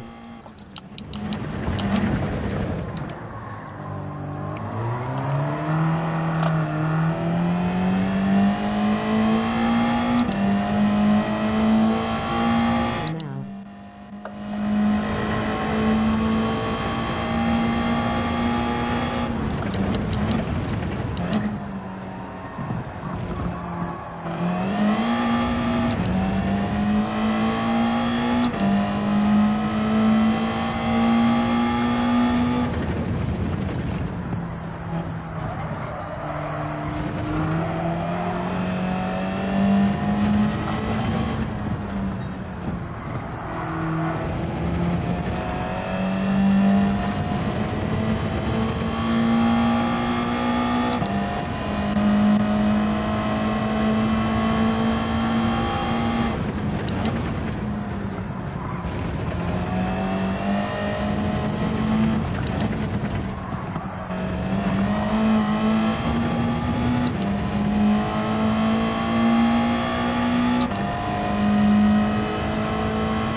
fucking wanging.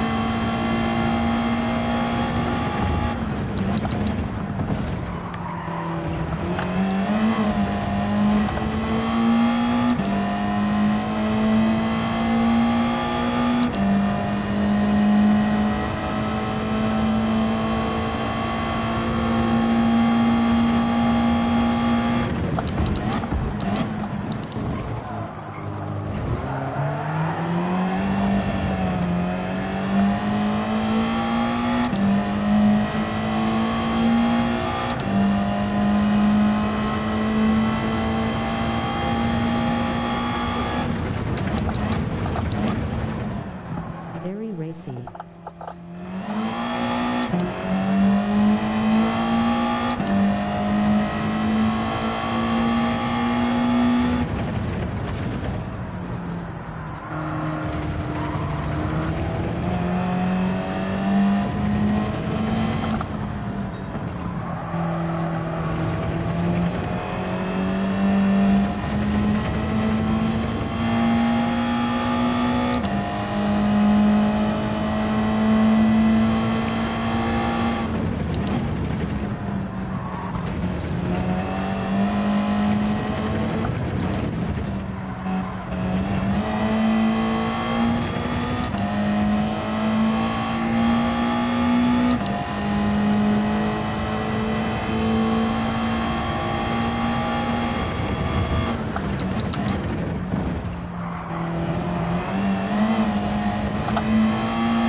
That was quick.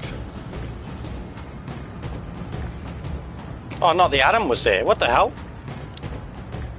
What the hell? What? What? What?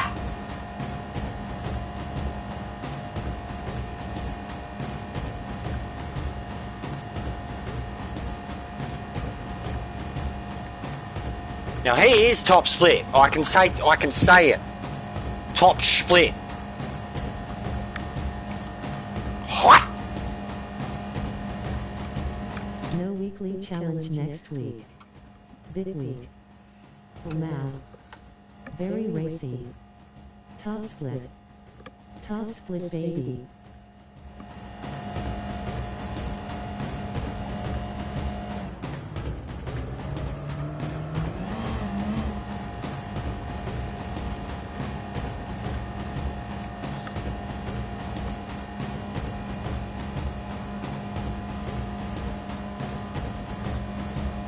Hey, Enzo Ferrari. CRB.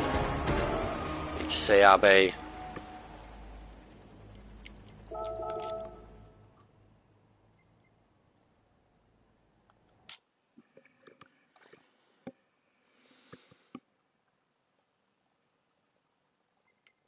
Better stop with that. They do too much to me, DR.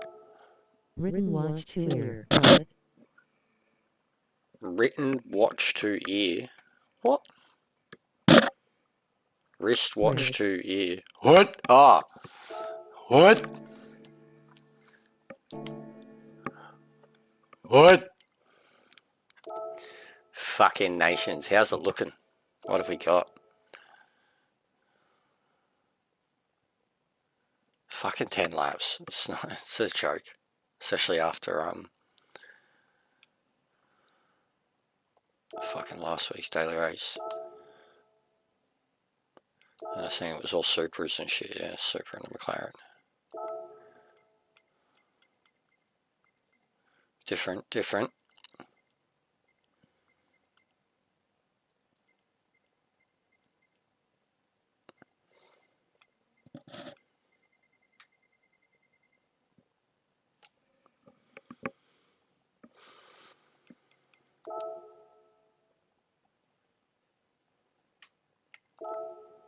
Good mix. Yeah, but it looks like top splitish is basically going to be the same, I guess, for NSX's Supra's 650.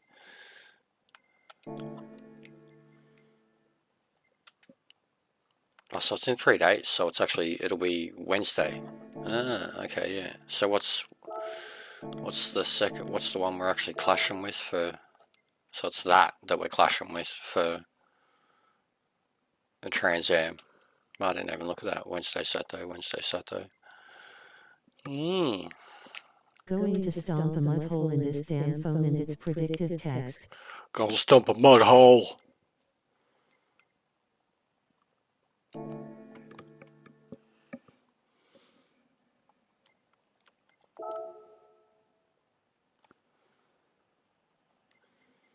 But what we're going to start looking at very soon, because I got to sort out if and what I want to do for Trans Am. If Trans Am continues under, like, you know, if it was to be Don't like, think that you will be more in a muddle sparrow lol. if Trans Am was to go into a season 3, a more modified version of it. But I also have this Japanese thing, which is more modern in my head too.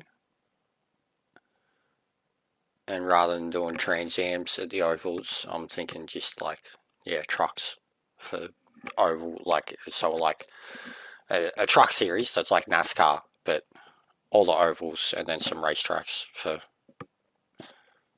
engine swaps, Raptors, and then continuing Trans Am in the format that we do it, but upping the criteria, basically. Probably putting them, like you can already see, they're all sitting, put the weight up to like 1400 kilo, horsepower to like 670, 680.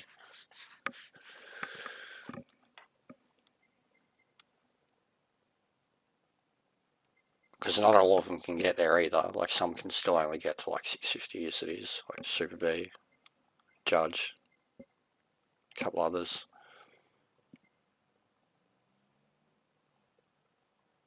But yeah, even that thing could come into it at the heavier settings.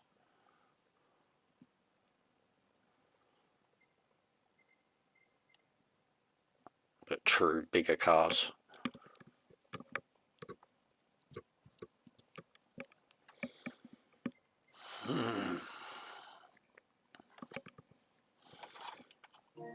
Raptor 1233 wow. Yeah, and that's, you can put a turbocharger on it too. Yeah, it doesn't even have, you can put a turbocharger on it. Goes to like 19 or something like that, or 17, something ridiculous. But yeah, you can't even do fuck all to it. Just the weight reductions once the engine goes in. It's tuned as hell.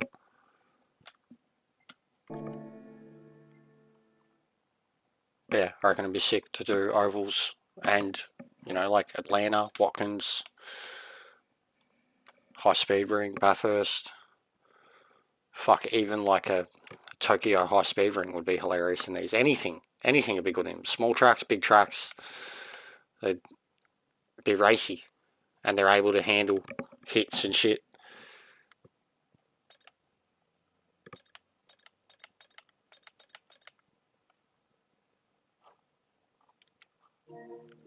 One dirt mean race 2. Yeah. Yeah, 100%. You do a dirt one, a snow one, then all the ovals, etc.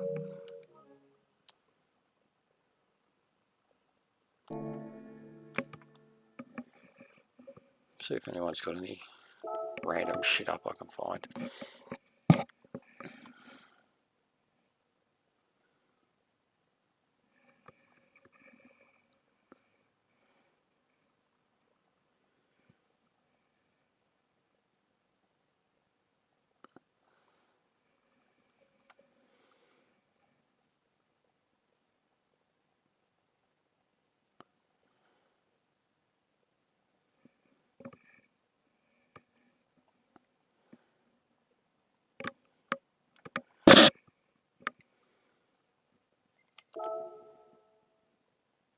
MCA, don't enter.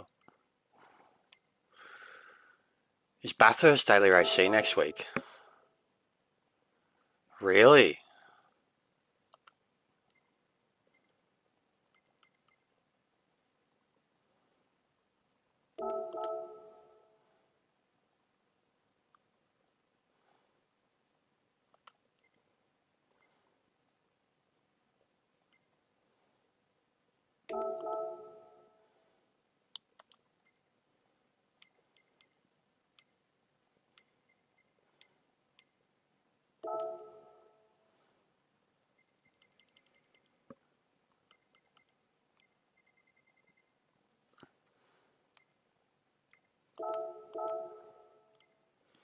Well, that'll be interesting.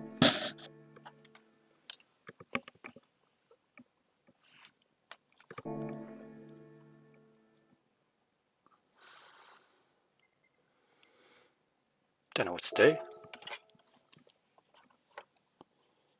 I could show you those cars I'm talking about because, like I said, I want to get the idea out there and get it off the ground, like the Trans Am.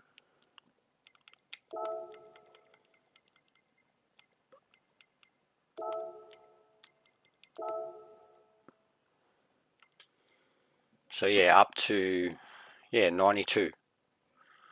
So that alone, like this line right here, I took this line of cars. Sylvia, NSX, R32, RX7, GTO, Fairlady. Just that line. And then the Supra, the Roadster, which can be, it is engine swap, this one. And it is low down as the Corolla. But because this is engine swap, I think it's off its head, but I don't know how it's going to stand against a few of these. But it's a sick car.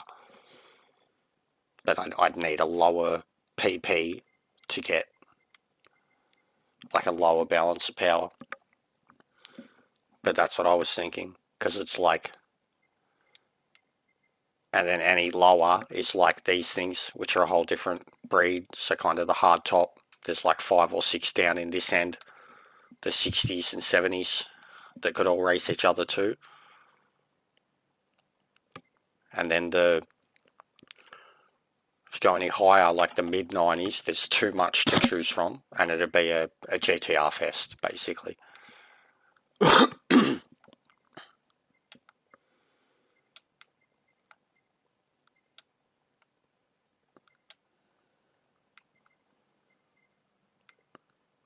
Yeah, that's the other one.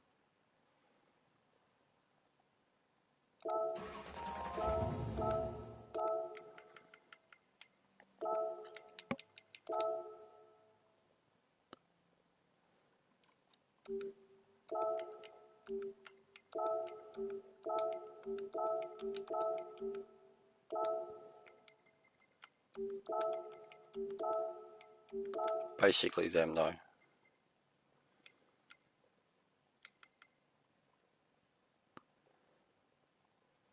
And unfortunately that one, pretty sure it's like 92, but it doesn't have a year on it. And it is a touring car, but it's still, I'd allow it. And then the others, I just think they'd be too old. And yeah, weight-wise, they'd be too light too.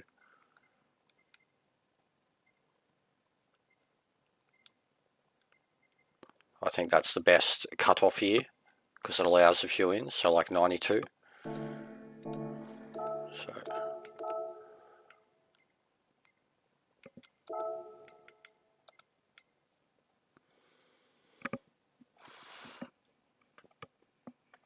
but do you reckon that's a good car selection list? I don't think this should get used at all, but so like even the years are much shorter. It's very much like original Trans Am, 89 to 92.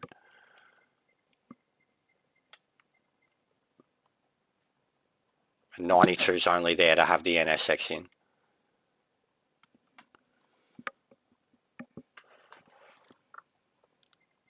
But you've got some great cars, and again, so much choice of like original or engine swap. It's like engine swapped, engine swapped, engine swapped, engine swapped, engine swapped. Swap combine under grinning, squinting face. That'd be mad, just for a fun combo.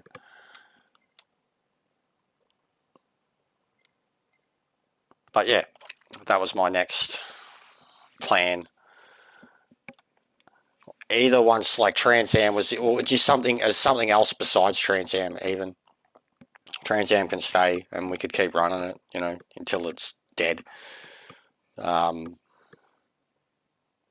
something else to help draw in more of a crowd and do something a little different. And like they'll be better cars, but they'll also be off their head too. Like, and you know, just finding a nice balance of power for them. But yeah, I was thinking about 1200 kilo. 1200 kilo and probably very similar settings to what Trans Am currently is. So like 650 pp, 1200 kilo, 700 horsepower maximum, something like that. Maybe a bit less. Because like, look at them, some of them are ridiculous.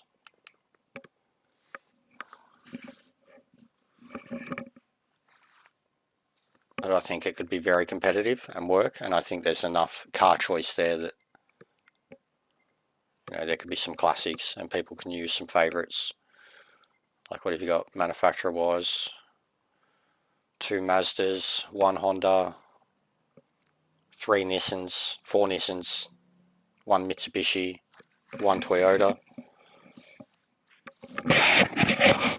and at least like the 3 big or 4 big icons: the Supra, the RX-7, the NSX, the GTR.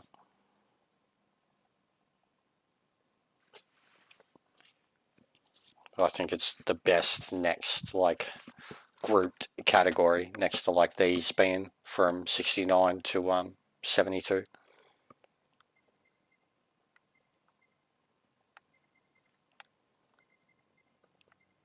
Lol. Don't do that, you will be more in a muddle, sparrow. Lol. Raptor 1233. Wow. Wonder mean race 2. Engine swap combine under grinning, squinting face.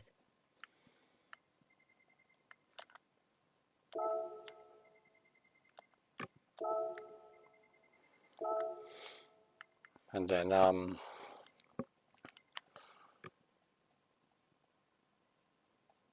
like I feel like once you get into this region, you start making it like international essentially. You don't limit it to regions. Like you possibly could, you definitely could with the Japanese in this region, like the mid 90s, the mid to late 90s. I mean, just the GTRs, the Supras, there's everything again. GTG, have fun. No worries, Lansy. But yeah, like even the European, the mid 80s, mid 90s region is hard. Later Lounsey waving hand. Like, especially once the McLaren F1 gets involved, it pretty much, and the F40 even. Like, look at that, and that's 92, so that's like early European. That'd be up against Porsches and like a BMW, McLaren F1. Like, there's certain cars that could just fucking obliterate anything at any level. So it's like it gets a bit harder to do it in that region. But like even this, so like if you did, so you got Supra 97. So if you did like, surely, yeah, there's some 99 Lancers. So if you did like 97 to 99 for Japan too, that'd probably be very realistic. Like a custom made Super GT series. But like, so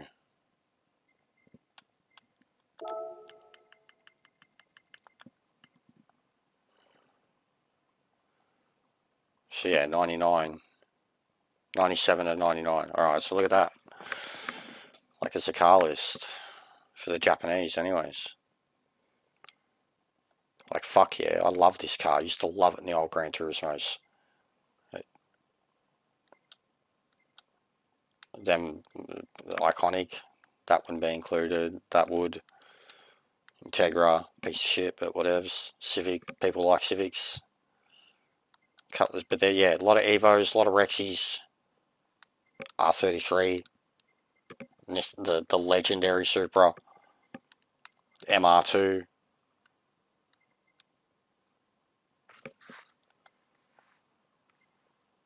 Bring it down to 96 to include the Silvias.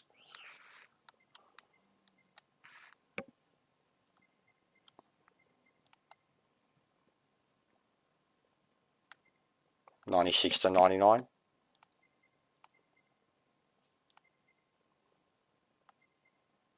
But I'd like to start looking at it, and like if you guys came along with me, it'd be great. But I think, like, I'm all for continuing. There's so many formats that we could continue Trans Am, especially if we get stricter on entry. You know, cut it down to like fucking 10 cars that can enter, 10 to 12 cars, not like 20. And then there's so many possible formats just in terms of tracks that we haven't done, challenges to do weather and shit. But even just like the idea of even just doing all these cars up, putting them up in races together and then seeing how they do amongst each other, you know, entices me enough to look at it.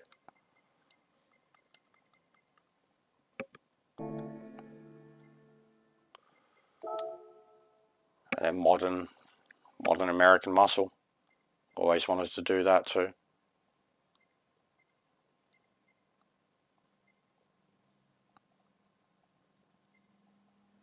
We've got quite a few to pick from.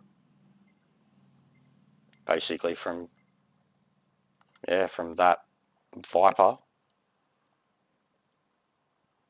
I mean, shit, I'd include that in it. It's not American, but from that Viper. I'm down for anything different, especially with road cars. From this Viper to, so,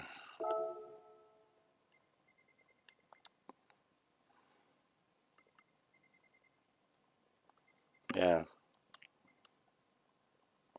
Guess the DeLorean's included in it too. But the 02 Viper, the 06 Viper, 09 Corvette, the Ford GT, the DeLorean, and then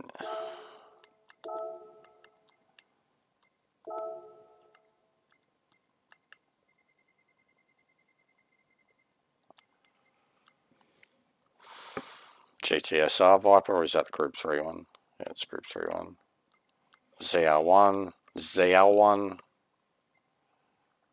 the modern Ford GT, GT350, the Hellcat, the Demon now, Mustang GT,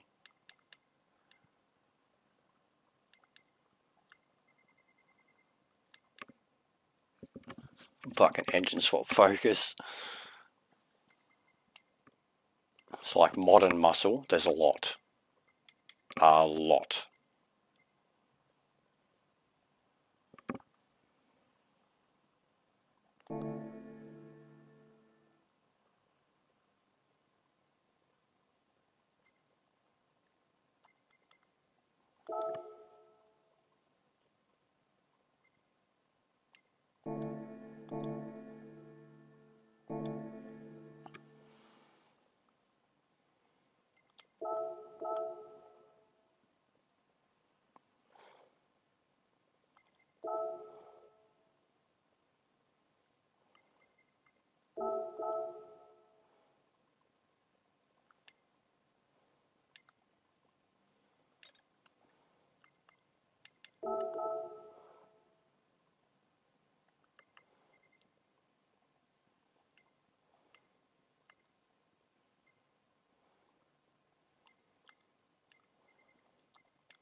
shut it down. No point doing more dailies and setting all these up as something I'd have to do in my spare time, thinking about a BOP and that. And then there's no point doing it to the Trans Am cars at the moment because of, you know, we've still got a race to do.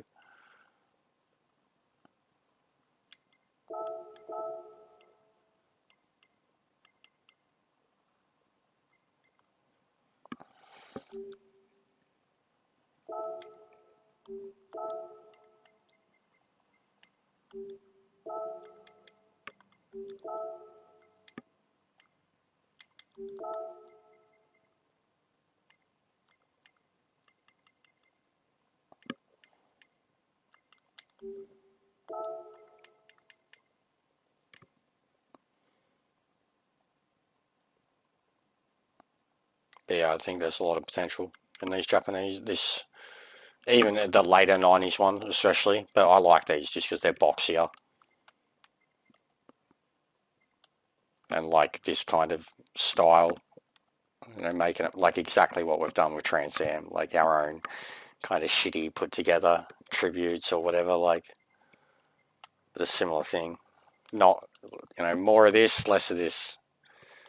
That one I just haven't done, but you just know what I mean. And they'd all require, like, because most of them I've probably got fully done up.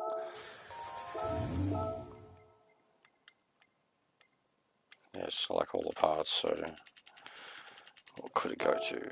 13. Just a lot.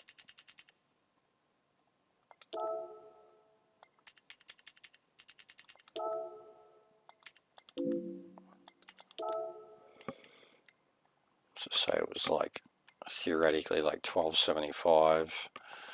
Take that off.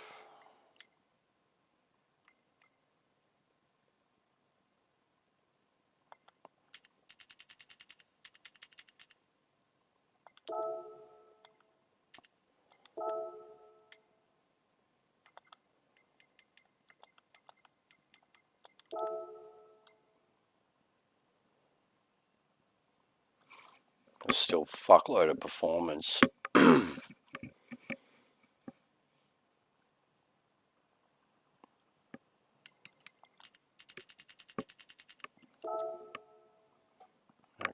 better 1300 and say 670 pp. It'll take some playing to get down.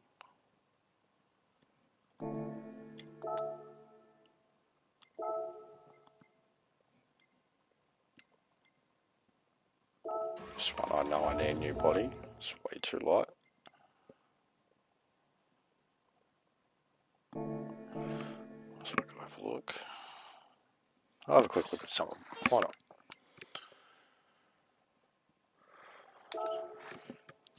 It's pretty easy to do. I've got the money.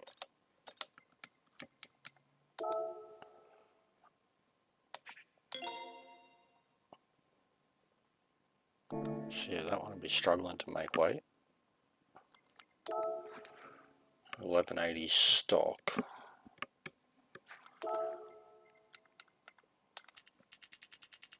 This would be good. That's what I say, like 1265.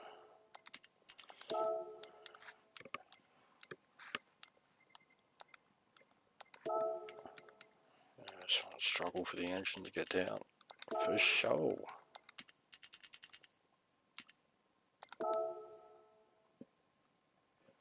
But again, so it's good on the weight. Power's about the same. 6 performance points difference.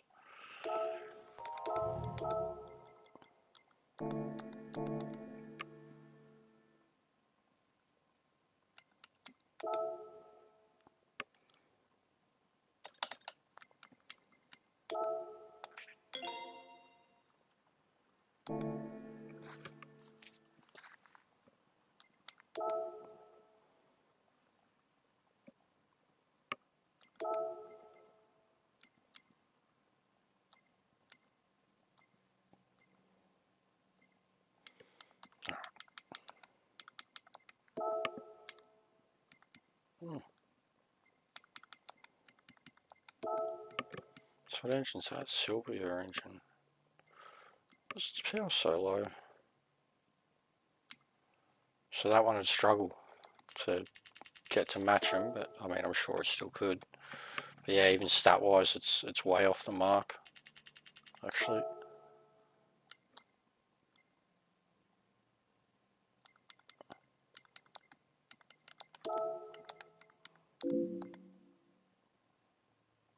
Can still get a few parts weight-wise, so you could.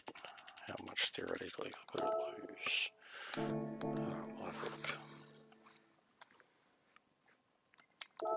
But yeah, it doesn't look like it could compete already against those others. 1284, yeah, sweet.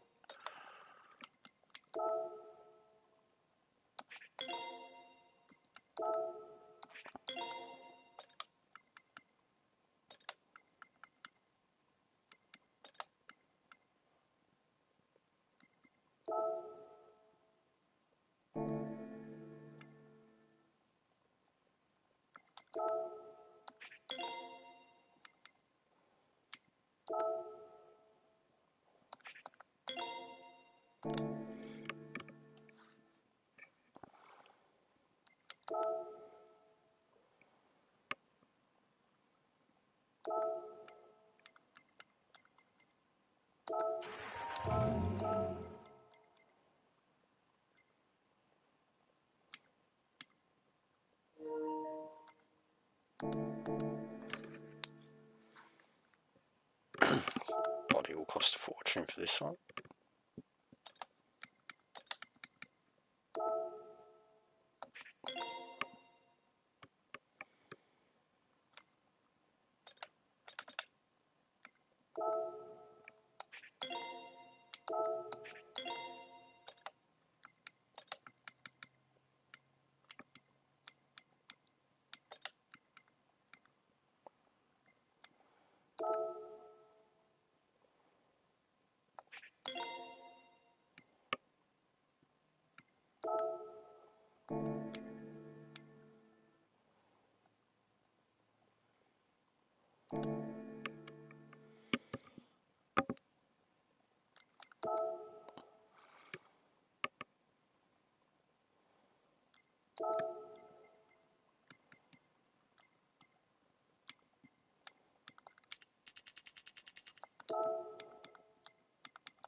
Waving hand. Engine swap combine on dirt grinning squinting face. GTG have fun. Later Lounsey waving hand. It's almost I'm down for reminded anything different, especially with road me cars. instantly of kind of like a GT40 with it's maxed out on its own. You have to kind of nerf it. It's hard, and then it's hard to get it working properly. That's right, that one's already good.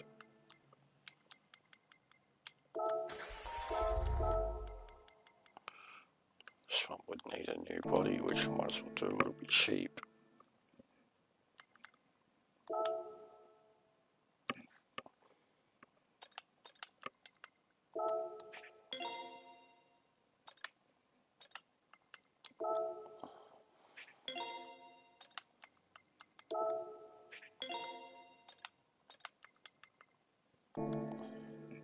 What's this car for? It's just a So potential. I got a call from the hospital. Got 2 broken metatarsals in my foot, but nothing. Oh They Jesus, only never really can do squinting anything for your face. feet, man. It's just something else I have an idea for, Heafy. Something besides Trans Am I'd like to look at in the future.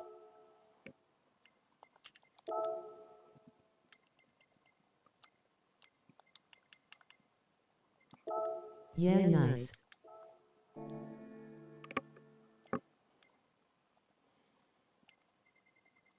Just to branch out a bit. Like, I'd still like to continue doing Trans Am, but under its current format, like I said, but harder. But yeah, the idea was 89 to 92. That was already good, isn't it? Yeah. All I can do is keep strapping it up to keep it compact.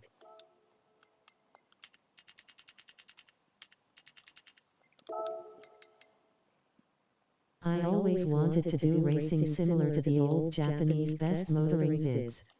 It's got a Scuddo engine in it now. Fucking hell. Didn't realise that. That's horrible. Killed it. The original engine was so much better.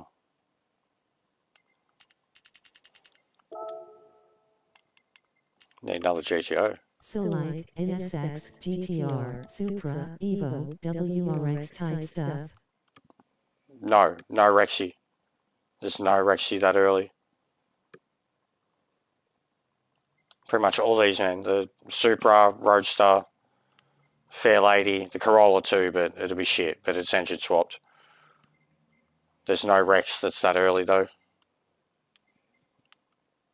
I think the earliest one's like 94 or something.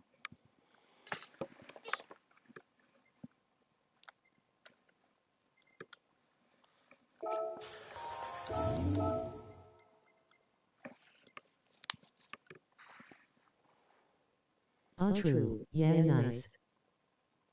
Fuck, that's crazy. And that one's still got heaps of shit it could have done to it too. Weight's already there. That's pretty much already done. It's been nerfed too.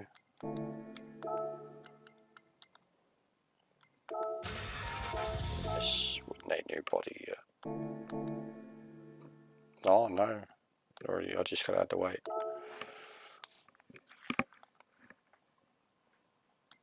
Sierra versus Oh, it has. Merc So yeah, so 190 this one versus couldn't. BMW would be cool. That's because of the engine swap. So this one could only do it without the engine swap.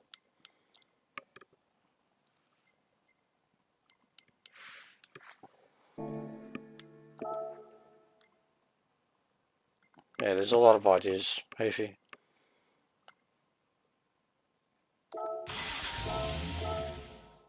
I'm surprised this one can't be engine swapped with anything yet. Like no other super engine can go in it.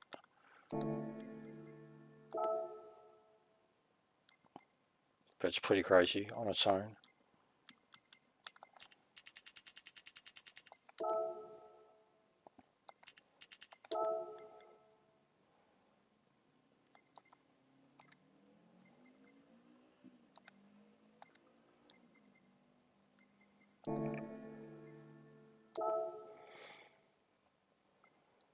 But yeah, there'd be some good cars.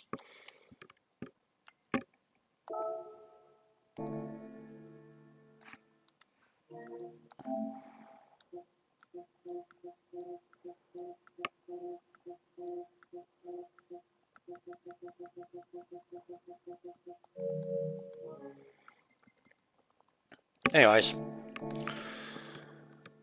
enough just talking shit. I'm gonna jump off. Nothing to really do. So I guess I'll see you tomorrow, Arbor, for some daily resets, especially if Bathurst is up. Maybe do some slacker races or whatever. But yeah, thanks for watching. See you next time. All good man, talks L8R. See you, bro.